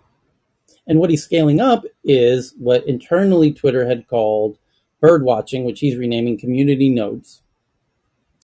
And as Taylor correctly points out, Birdwatch, a crowdsourced fact-checking program that Twitter launched on October 6th, has erupted with activity in the past 2 weeks as a small cadre of volunteer power users who works overtime to fact-check tweets about everything from candidates' stances to the price of Starbucks coffee to a video of a piglet rolling on a ball. Again, teasing a bit of mocking there, just noted. In one early example of its potential influence, a November 1st White House tweet that credited President Biden with next year's increase in Social Security benefits resulted in a Birdwatch label questioning the statement's accuracy. So they're questioning the accuracy of a President Biden comment. The White House deleted the tweet, which one anonymous participant in the program viewed as a major triumph, which makes sense because they fact-checked Joe Biden and won. That caused the White House to delete the tweet because it got fact-checked to be proven false, and to an extent. Birdwatch might or may be part of the future of content moderation under Elon Musk ownership of Twitter. But you're damn right about that, Taylor.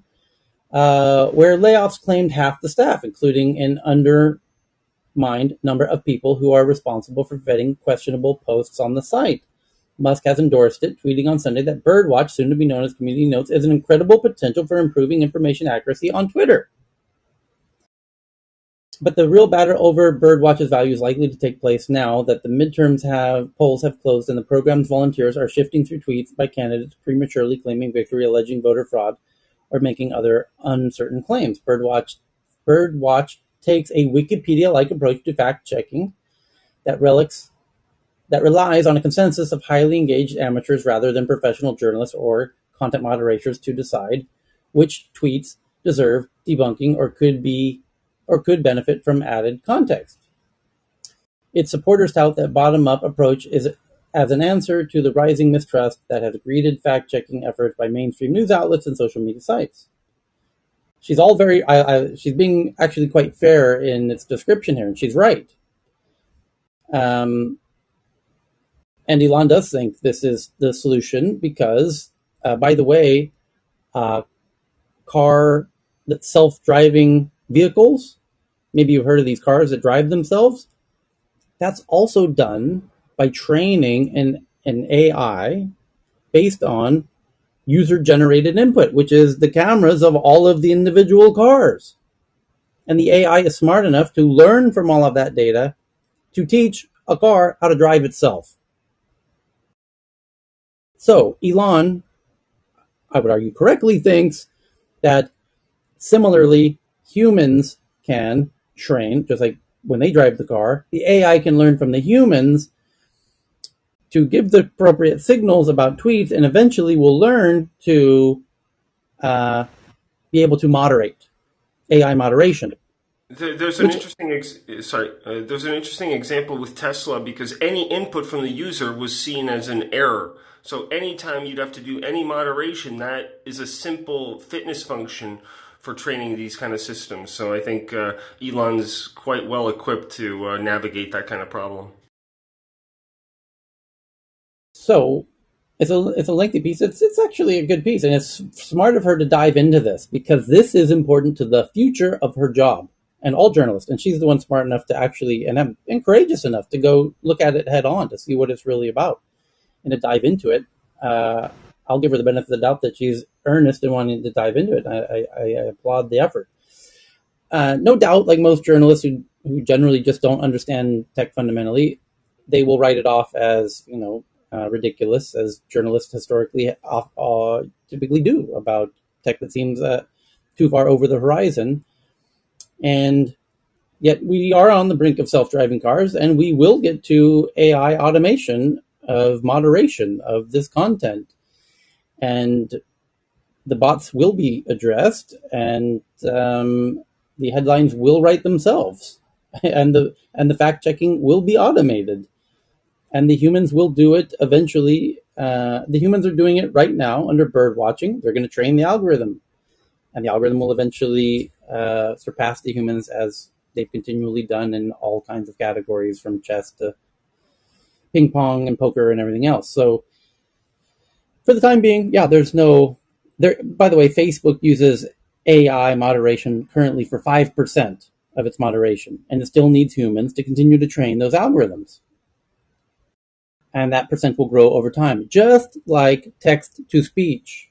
By the way, people used to laugh at the idea that computers could do uh, transcription from voice to text. That was a laughable concept 15 years ago. And now they do it. And they do it very well. And people aren't hiring many human audio to text transcribers anymore. The accuracy rate has now reached the threshold where we accept it as a discernible truth that they can do this. And that percentage of accuracy of being able to detect, do this bird watching or note taking, fact checking of tweets. The accuracy, again, will start in it's now being used for 5% of Facebook moderation. It will go to 10%, and then 20 and 30 and 40 and 15 as supercomputers come online. It will happen much faster than you assume that it will, as Elon well knows, and makes very large bets of $44 billion in acquiring a company like this, knowing that technology is over the horizon. And the journalists don't know that technology is on the horizon, and even if they could know, they don't want to know, and they will resist knowing until it's too late. Anyway, So so And the same data collected from Twitter will be used for Optimus's AI training, just like the FSD based data from Tesla cars are used for Optimus's occupancy network and guiding it for perception of the space around it and the way it walks okay, through different. Obstructions. So the data that is collected by the cars is already being used for Optimus and other autonomous driving and robotaxis implementation for future. So Twitter-based data, as humans are training AI, is going to be used for Optimus's other features, as I was mentioning earlier. And a lot of this data or the training models that are being used now would develop much more new technologies that will be used by SpaceX for the future missions. so Tyler, put my hacker hat on this one. So based on the new model where the users are provided feedback, if I were to have a bot army on there that hasn't been cleaned up, and the bot army is providing feedback, basically I can corrupt the model then. Because I've seen scenarios of this happen on the cybersecurity side called XDR platforms, where they're going in and they ask for user feedback, and then the lazy people just put false positive when they're actually true positives, and that's allowed actual attacks to happen because now it's not picked up anymore.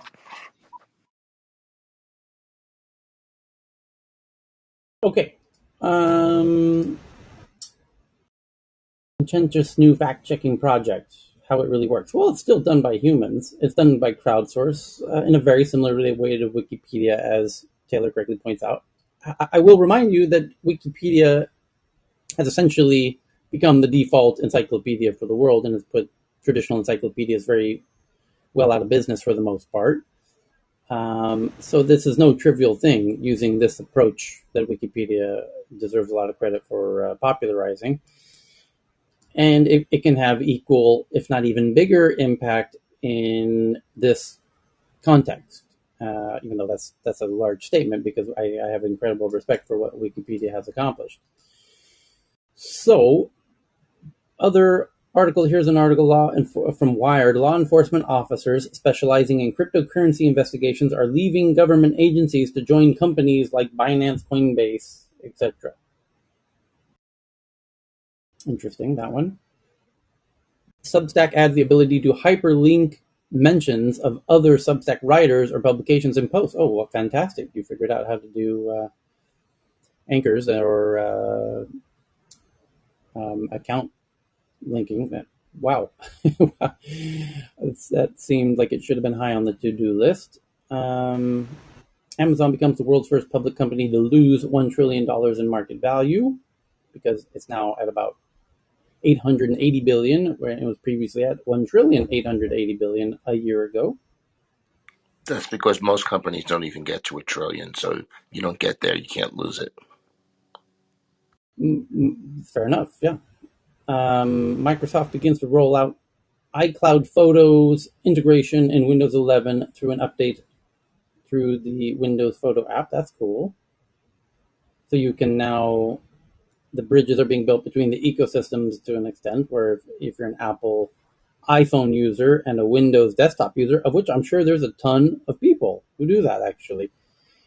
So now you can have iCloud, your photos from your phone device on your laptop device. Very, very smart collaboration. Twitter filed to register with the U.S. Treasury to process payments. Oh, wow. Twitter going to get into payments? Why didn't some handsome aging tech bro tell us? Twitter is working on a product that accepts cryptocurrencies.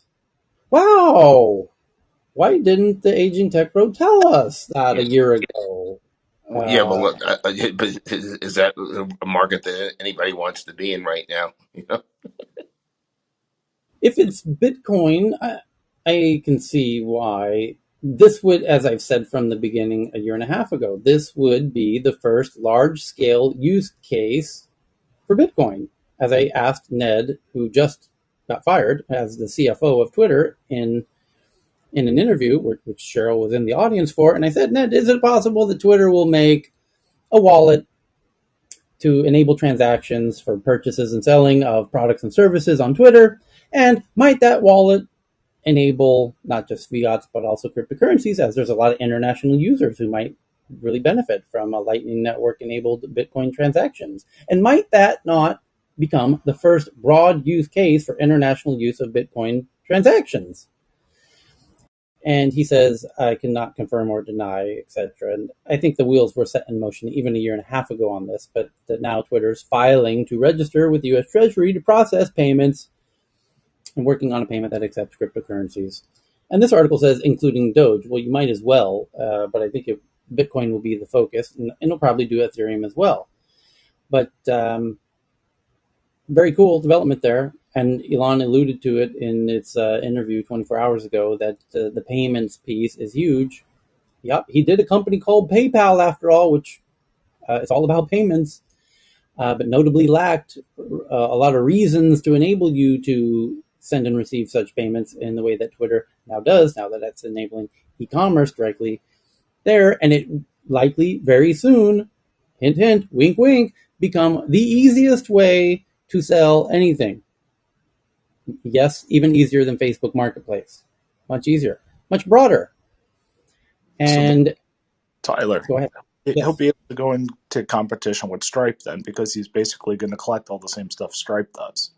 And he'll have the same voice authentication like Stripe Identity has because of Twitter Spaces and, a To whole period of more data than they already have. Like if I'm potentially. watching one of these cute videos of a dog, like I just posted it here, bulldog video, little rain suit. If I could buy that, that would be Well, awesome.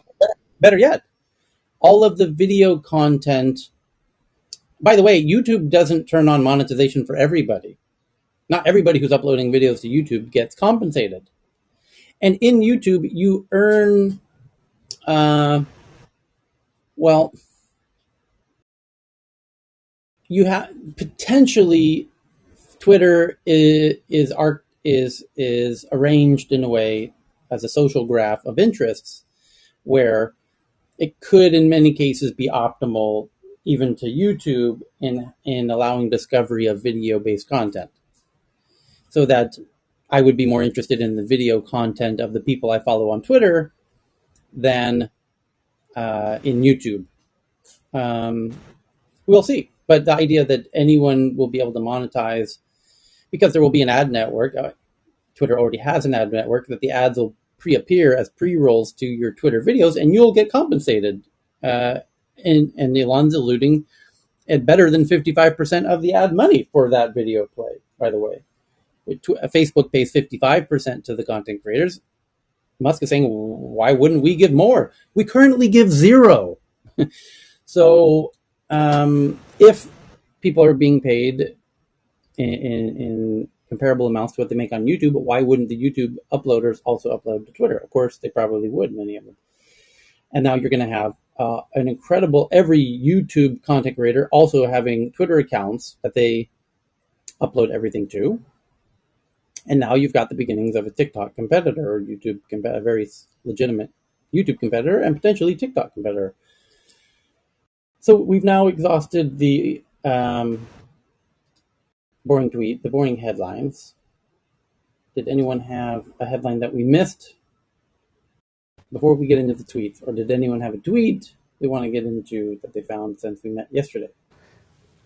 I just retweeted a friend's tweet on generative AI. Yes. John Radoff and using Google how just the use of one picture created a whole 3D fly through that is jaw dropping. So if you look at your feed, you down. So I just did it a few minutes ago. But it's this question. It's kind of funny. Earlier we were talking about what was that? What was that? I'm sorry. The Copilot. And it's kind of like the cat calling the kettle black or whatever. It's like, AI, the power of AI to destroy income for creators of any kind is massive, right?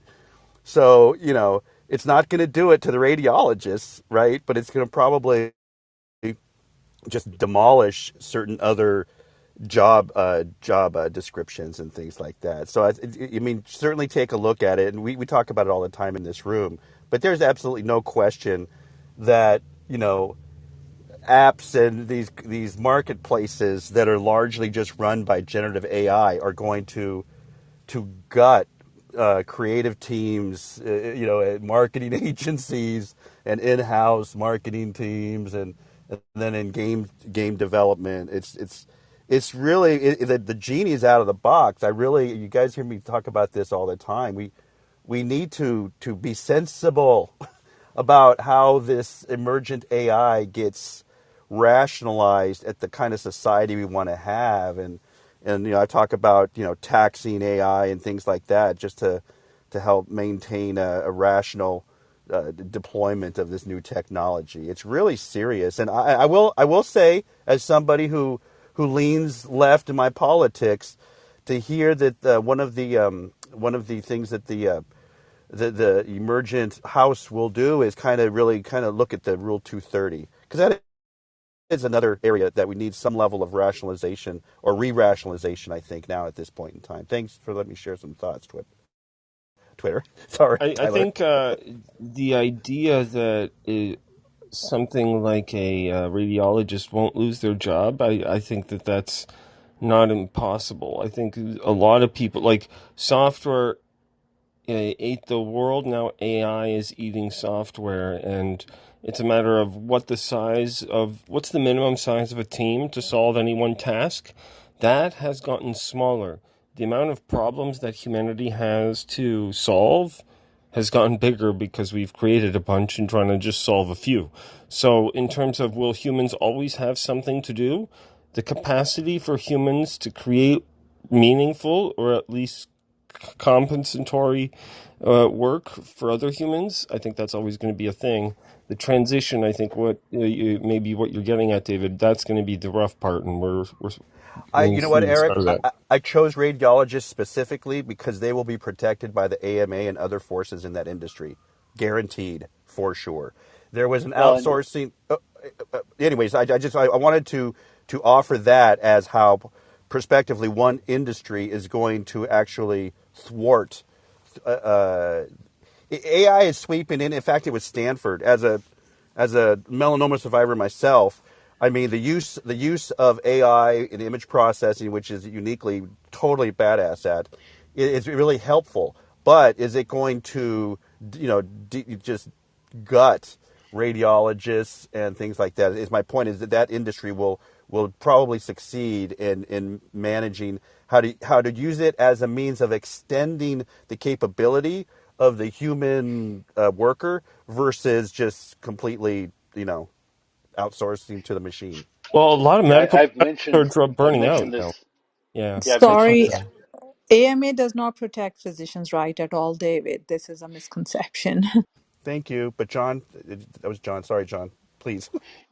Yeah, yeah. So I've been involved in um, deep discussions on this topic for about a decade because Vint Cerf, the founder of TCP/IP and credited as being one of the founders of the internet, started a group about 10 years ago, more than 10 years ago, called Innovation for Jobs. And the sole purpose of that forum, which used to be very active pre-COVID, but just had a meeting last Sunday, is to recognize the fact that there is this transition point between disintermediating jobs through AI. That was the whole foundation and charter for this group. Um, and that there would be a period of time during which the pace of disintermediation of jobs would exceed the creation of new jobs, and that building effective transitions to accelerate an end state where humans are collaborative with AI in ways that reflect human values, in ways that support stable societies, governance, democracies, etc., was absolutely critical to avoid the chaos that would ensue if the introduction of AI and disintermediating all these jobs were not managed more proactively and prospectively. So there's a couple of books published out of that group, and it is I think right after climate change. Probably the most existential threat to stable society in terms of how you preserve peaceful transitions of power, which has never occurred in populations where there were a very few wealthy elite and large numbers of subjects to those wealthy elite. And we need to be, several people have mentioned this in this forum over the past year and a half, and I think it's becoming more just like climate change. Climate change is accelerating, as is the risk of disintermediating.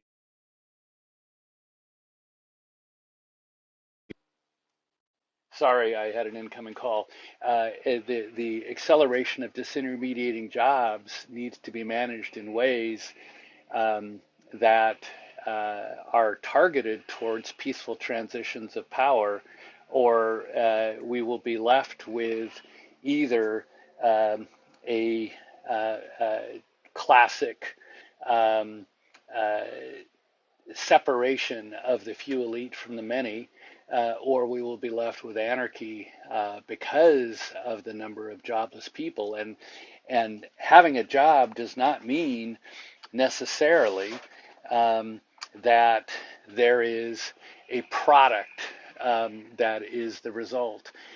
We need to be much more thoughtful about services such as those for the elderly and the sick, where our healthcare system is crashing.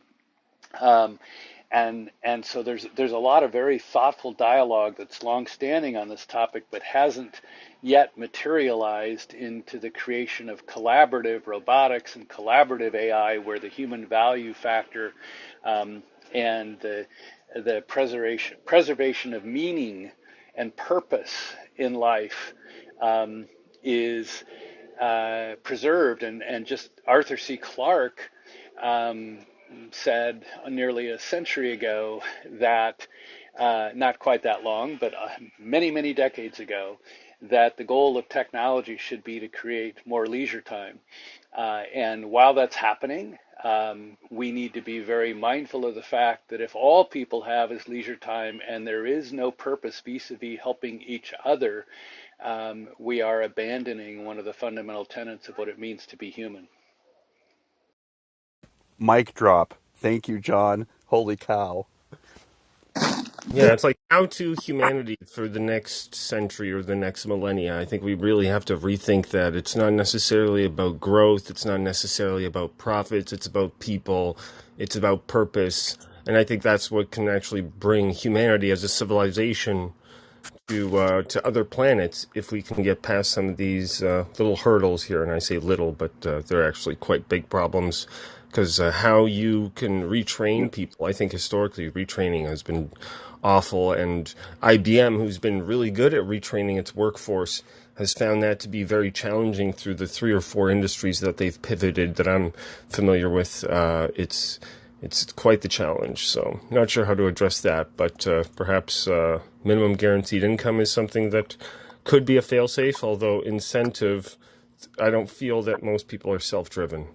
I think a few of us here are perhaps pre-selected to be so, but it's a I would tough. also say that, if I could add something, that people who are concerned, we should be very concerned about people losing their jobs, and people who are selling products should also be concerned because they have to have people with enough money to buy their products. And it reminds me of Henry Ford, and he wanted to pay a good wage because he wanted his employees to be able to afford the cars. Okay, thanks. So I have a grandfather that was born in 1899 and lived in northern Mexico. And the way I look at this is, if I look forward that many years, I have a very young daughter, and God willing, she'll live to the next century. She likely will, but I kind of think the way that we're going to, I'll use the term soft landing, is a more of a communal renaturalization of how we live and work. It's going to be quite different from what we see today. So the little band-aid fixes are going to be short-lived as we start to drive off drive off to the next stage of whatever the cliff that leads us to the next stage of however we're going to live. So All The Well, sounding whole like a world Western and is the in sunset. the whole and the world is in a minimum paradigm. basic income has to be enough to really be a minimum basic income, because as a person who has watched this inflation eat into my own savings, you know, I'm I'd like to know how other people are living, and I think they're not living well. Yeah, so this is something that I've been talking about in Ben and Aram's rooms, is that a lot of people are looking at technology. They're missing paying attention to supply chains. And they're also missing the aspect of human behavior. And I was looking at universal basic income. There is a heavy debate on either side of the fence, and how the world transitions into automation. It's going to change a lot. A lot has already changed, but a lot is going to continue to change. And humanity itself is in like a paradigm shift, not only just technologically, and with the environmental concern, but also how people live and how they live in their communities.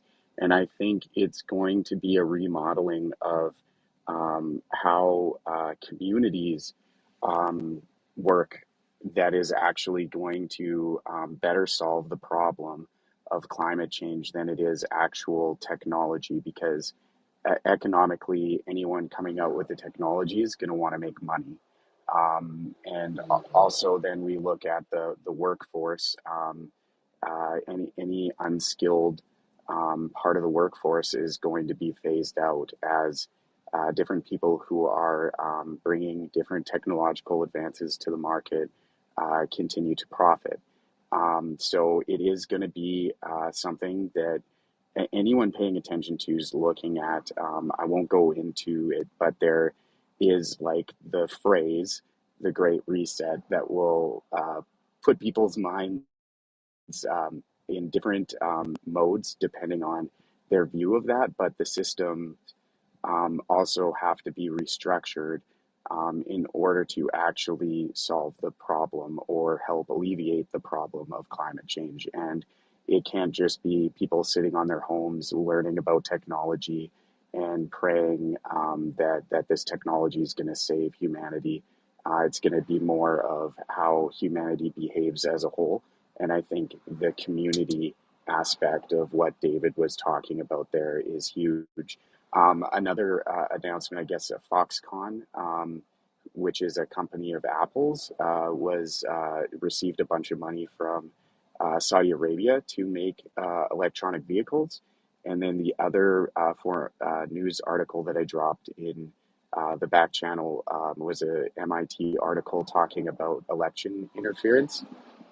It's become aware to me, just looking in the hallway, that there's going to be a lot of chatter about Chinese influence in the midterm election results.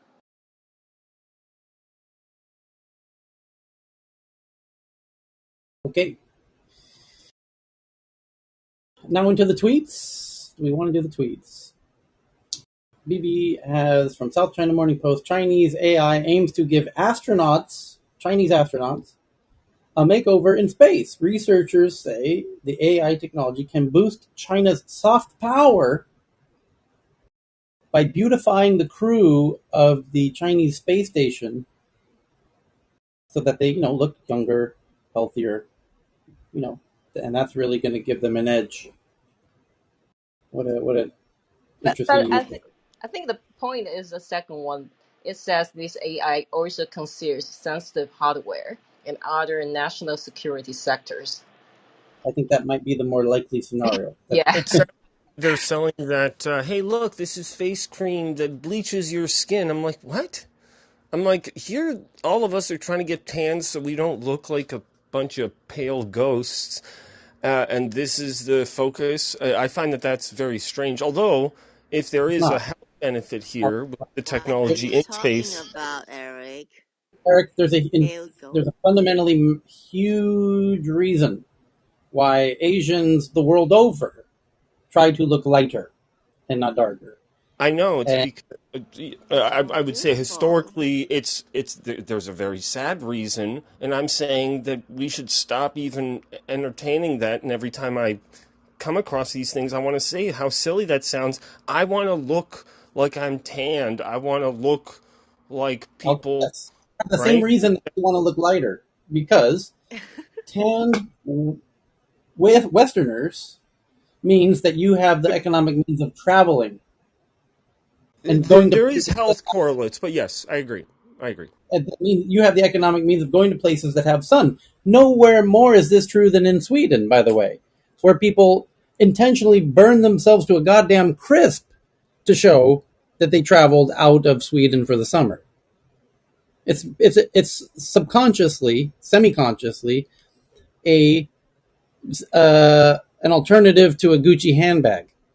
Yeah, that's a Gucci handbag, but I think in China it has more of a racial, almost like Of course, discriminatory effect. It's fair enough, more amplified there. The very whitening much thing is so. more an Asia What's thing. It's not fascinating? just China.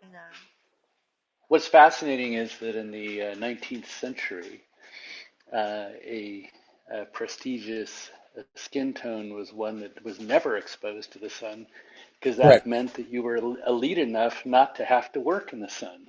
precisely as it is in Asia today. Yes.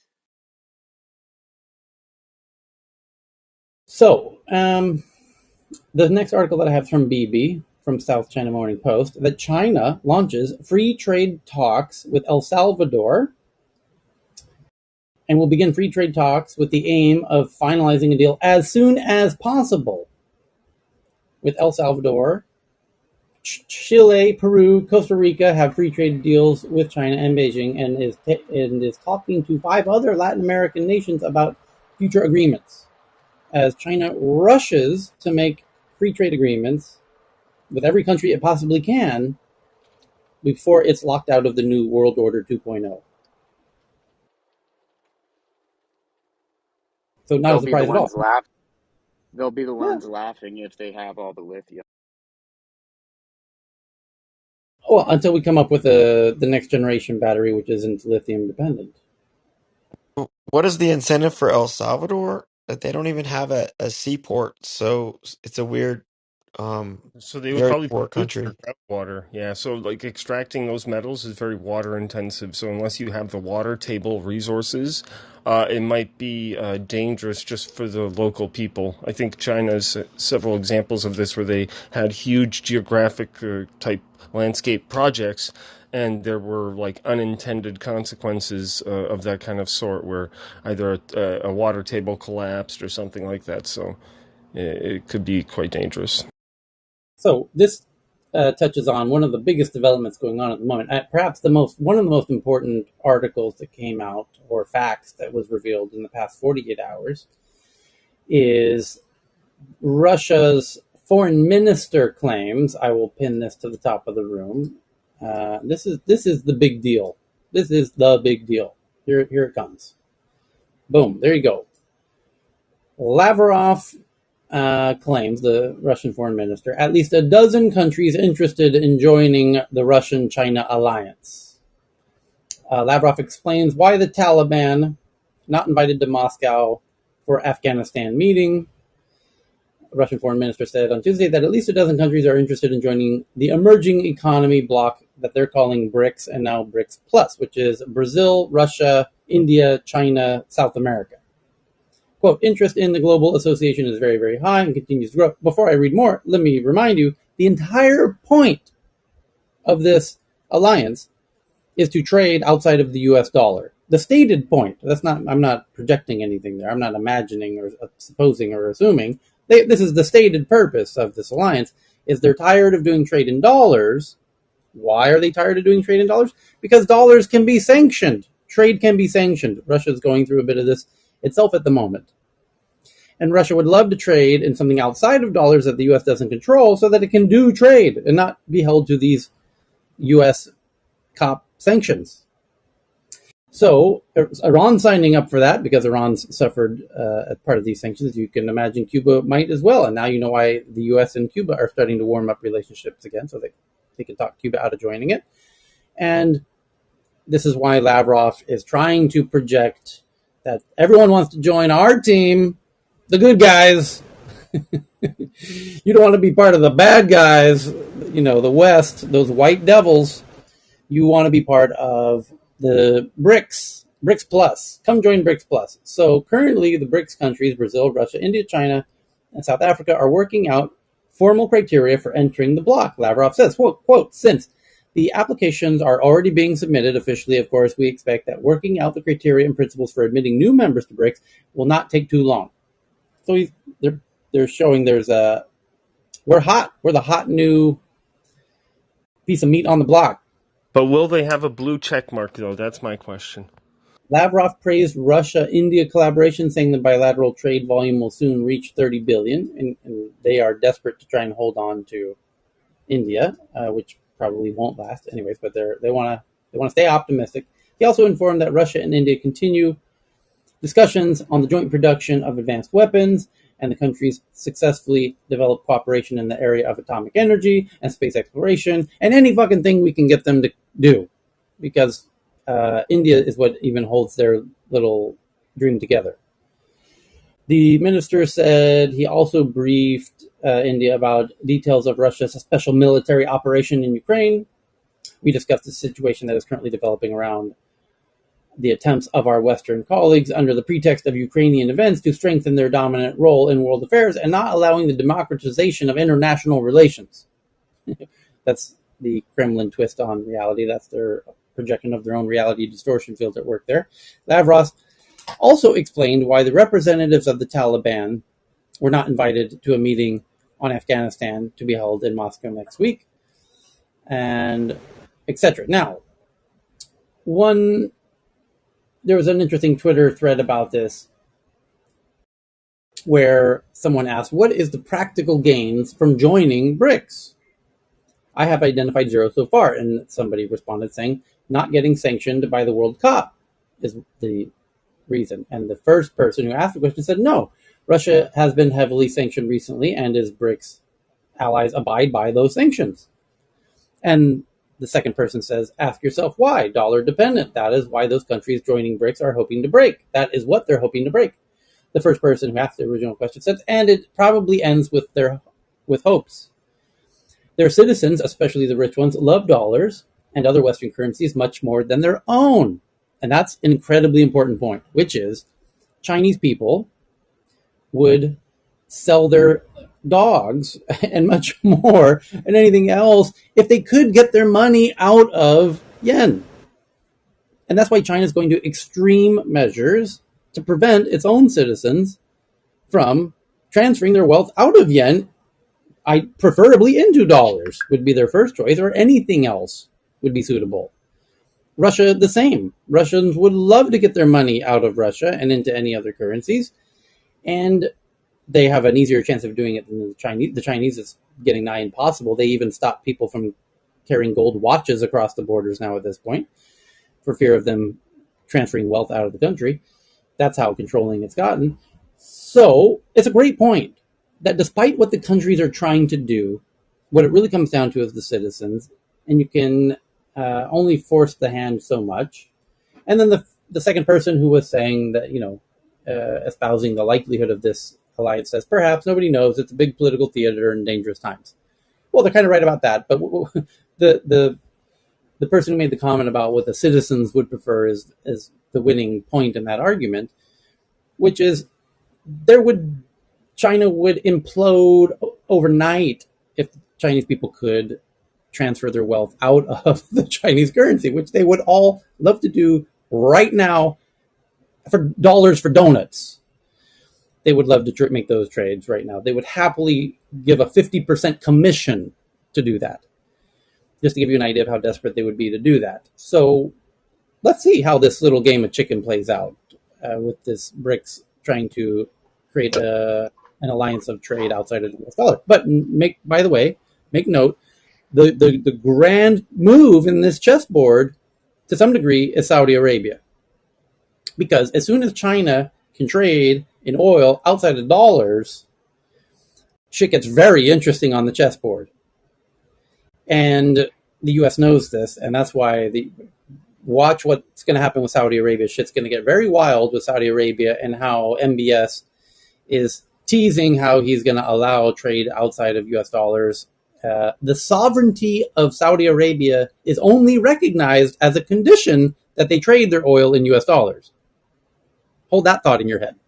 And the condition that they get all the coolest military toys as well depends on that. So I think there's a lot of additional conditions there. And given the fact that American toys are probably the coolest toys out there, I think that's also a huge selling factor.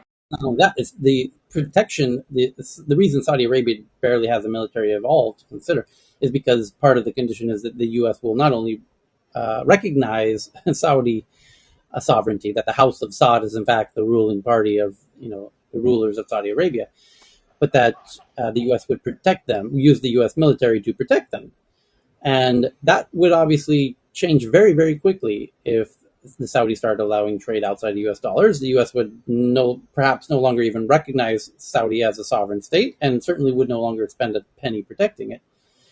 So it could things that particular move on the chess game is going to be a very interesting one to watch, because that's really what's going to set the tone for the rest of the map. Well, and what's interesting about that whole trend is that what we're seeing in Iran today is sort of the breaking point of a totalitarian state.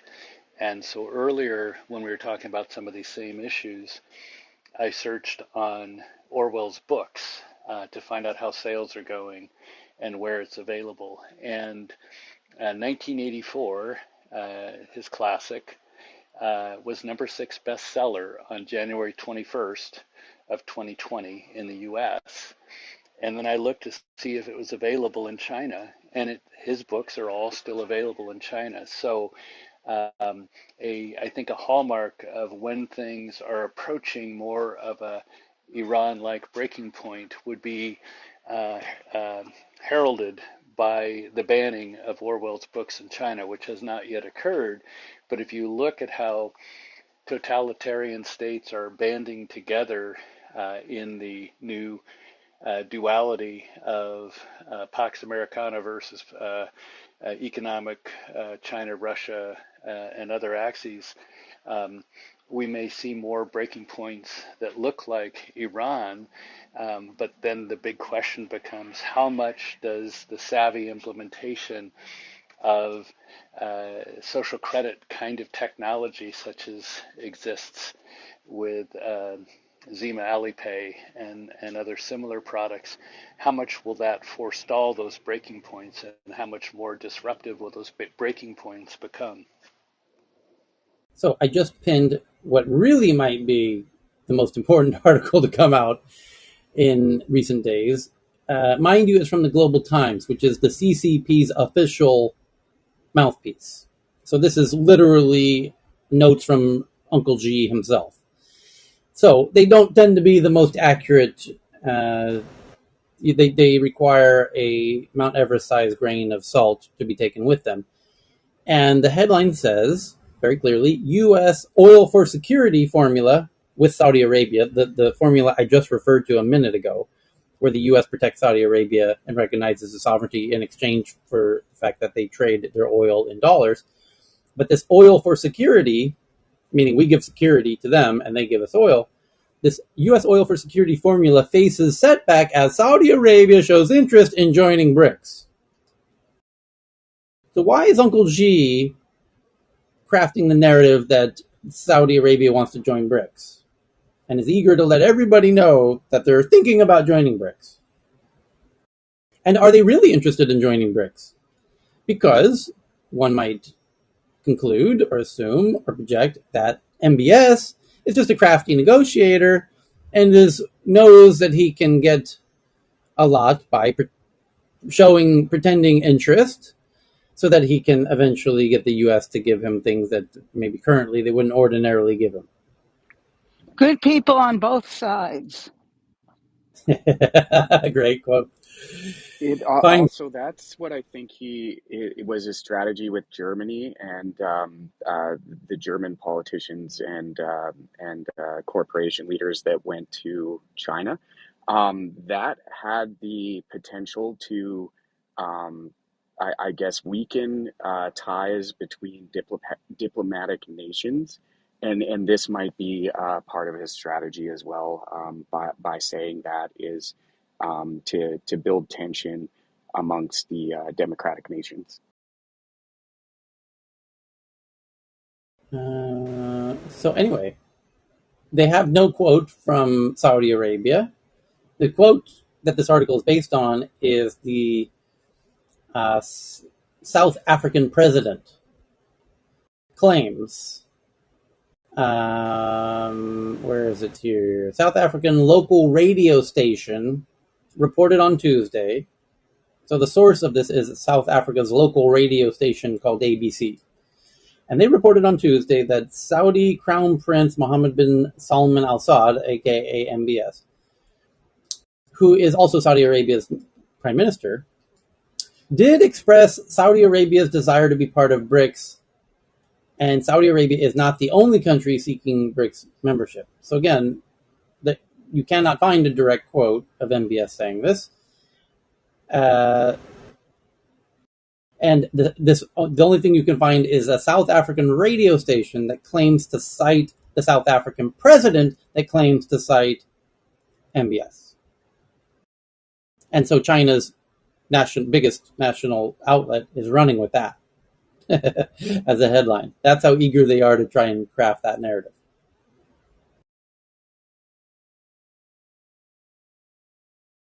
Meanwhile, Saudi officials have made it clear that they would not take orders from the U.S. Yeah.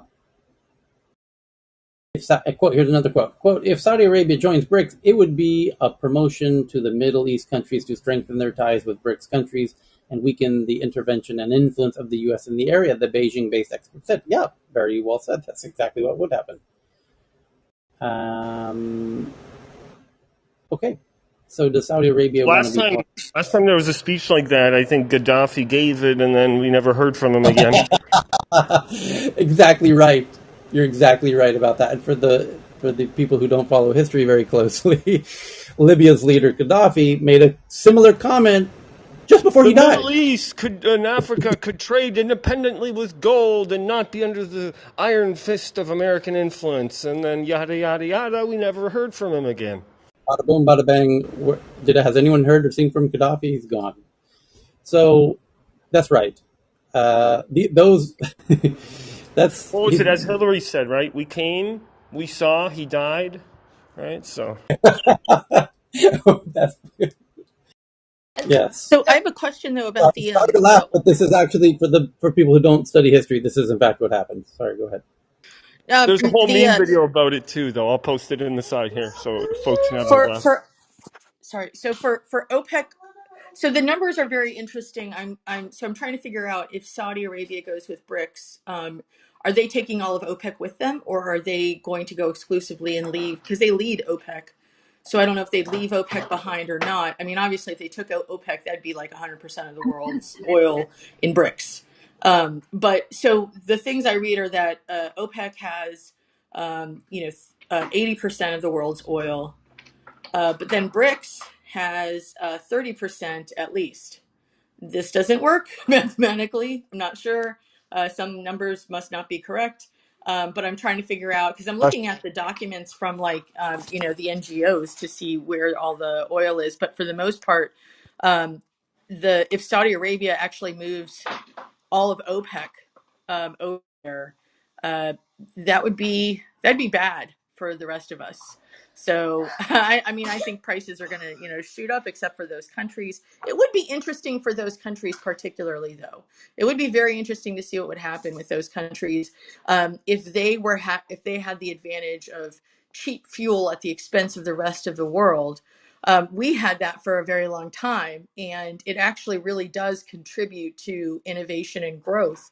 Although we had it at a time where, it was mostly about industrialization and not about digital transfer. So I think it would be really interesting to, I mean, not in a good way, right? Like if I could be immune from all of the effects, I think it'd be really interesting to see what would happen. But they've already made a lot of I guess suggestions or whatever it is that Saudi Arabia tends to do without making actual statements, but they're reported as like inclinations or something like that. But they've in the last couple of years they've done a lot to insinuate that they would be happy to convert some of their foreign reserves into the E1.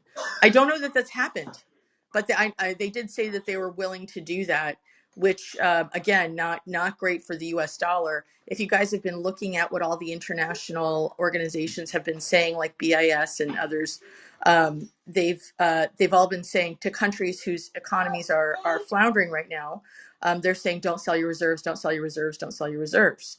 So that is basically okay. That means keep whatever dollars you have and don't sell them, but let your economy tank in order to save the dollar. So save the dollar, tank your economy. And I think that is not, that's for international organizations to have a vested interest in a single fiat is not great.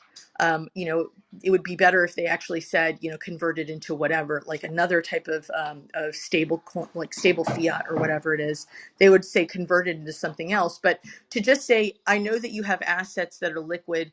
Please, don't sell them, even though you need it to buy, like, to import for your country so that you guys can survive. Don't do it. Please don't flood the market with dollars.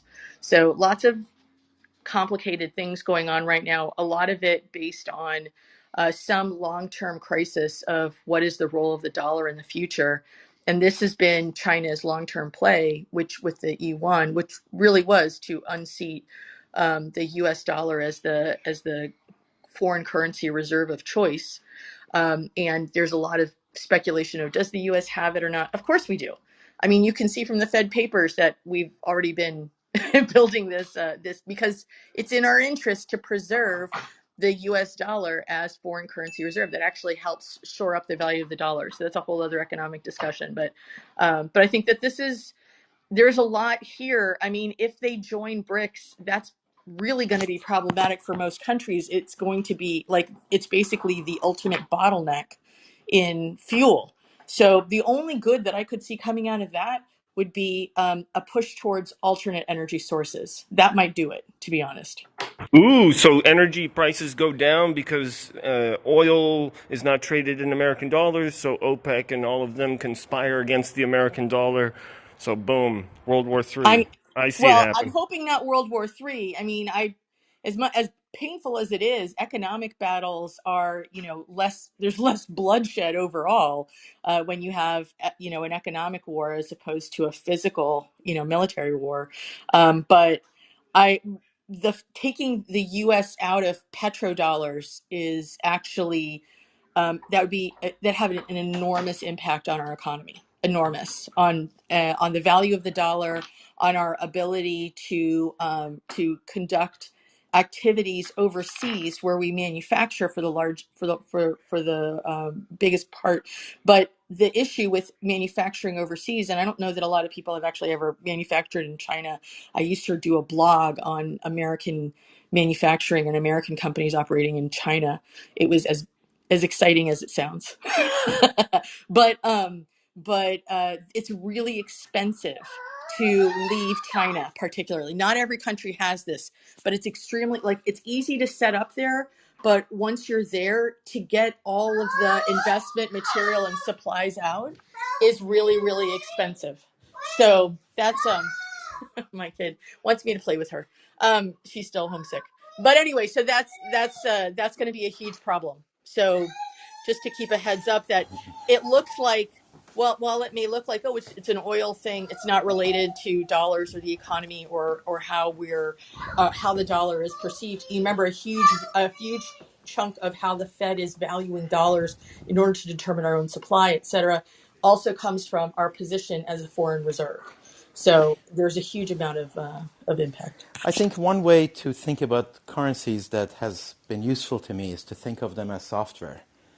So imagine how easy it is if you're top to bottom based on Microsoft Office. How easy is it for you to move? So it's become sticky and you got entanglement in across all of your being. So switching is not that easy. And when you do switch, the other product better be good. And these other products aren't better. That's the problem. So the Okay, term is so liquidity. Kyle? Okay. So the Wall Street Journal reporting that Uncle G's visiting MBS second week of December.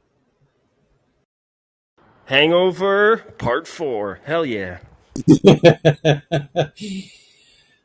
um, and then the Global Times, again, the CCP mouthpiece, although they have multiple, Xinhua and other, but the Global Times is really the English-based one where they really try and drive the global narratives.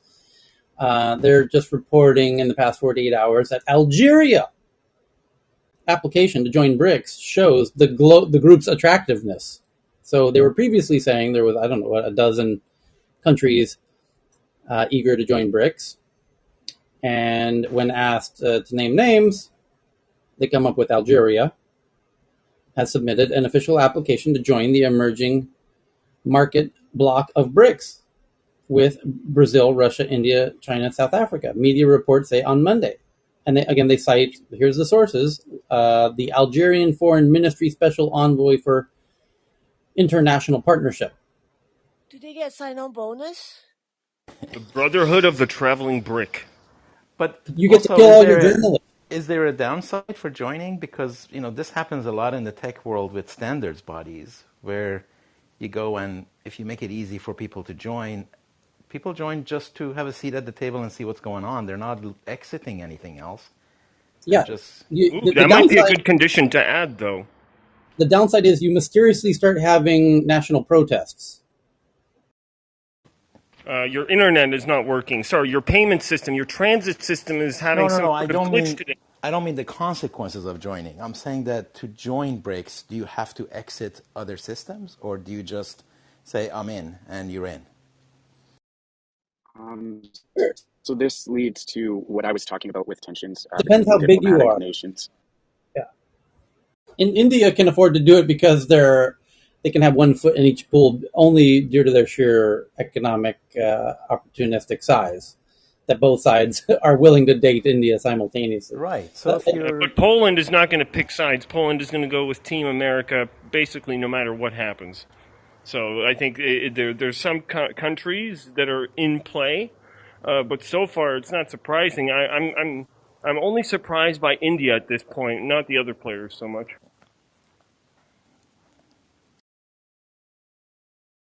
Anywho, it's something to watch very closely, this development, because from the Chinese Russia side, this is the big chess game that's being played, and all other headlines that you see all play into this, including the layoffs that Facebook just did yesterday, the layoffs that Amazon's now doing, and everything else, and the massive turbulence up ahead is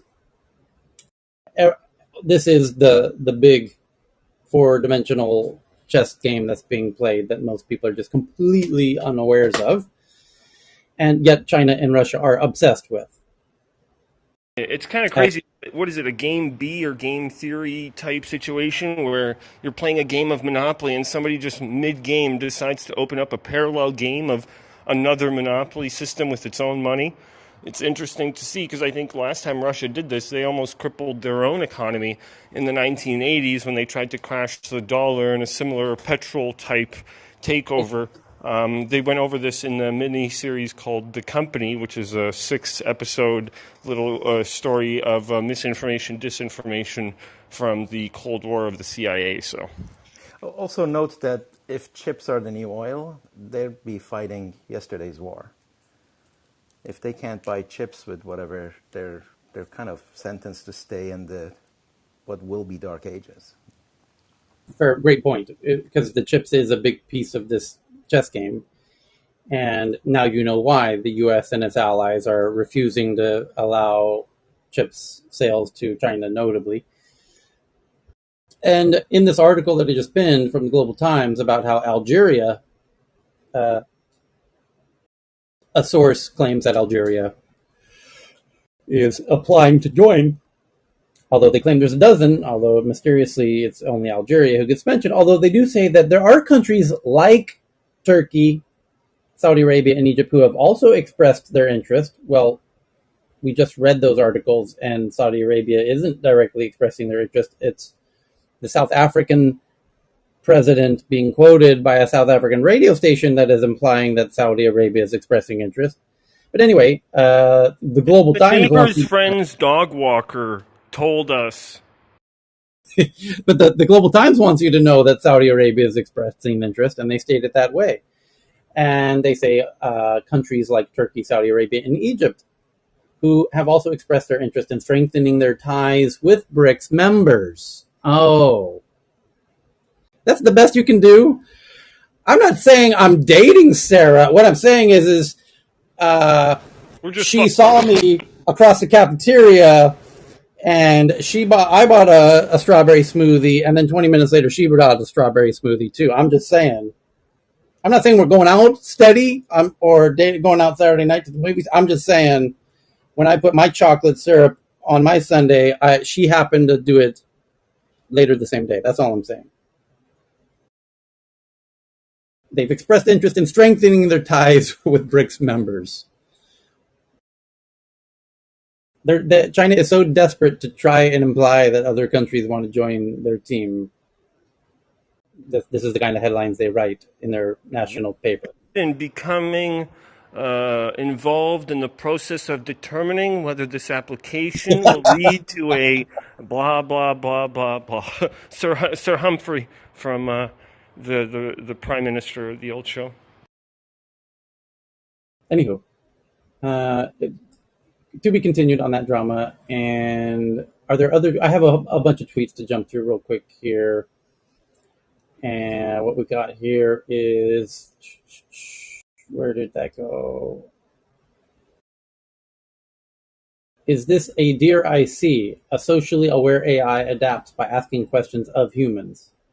So it's now asking you the prompts and training that it needs to further itself, rather than just sucking up pools of data. It's now asking for specific data that it needs to improve itself. Like children do when they're trying to learn languages and things.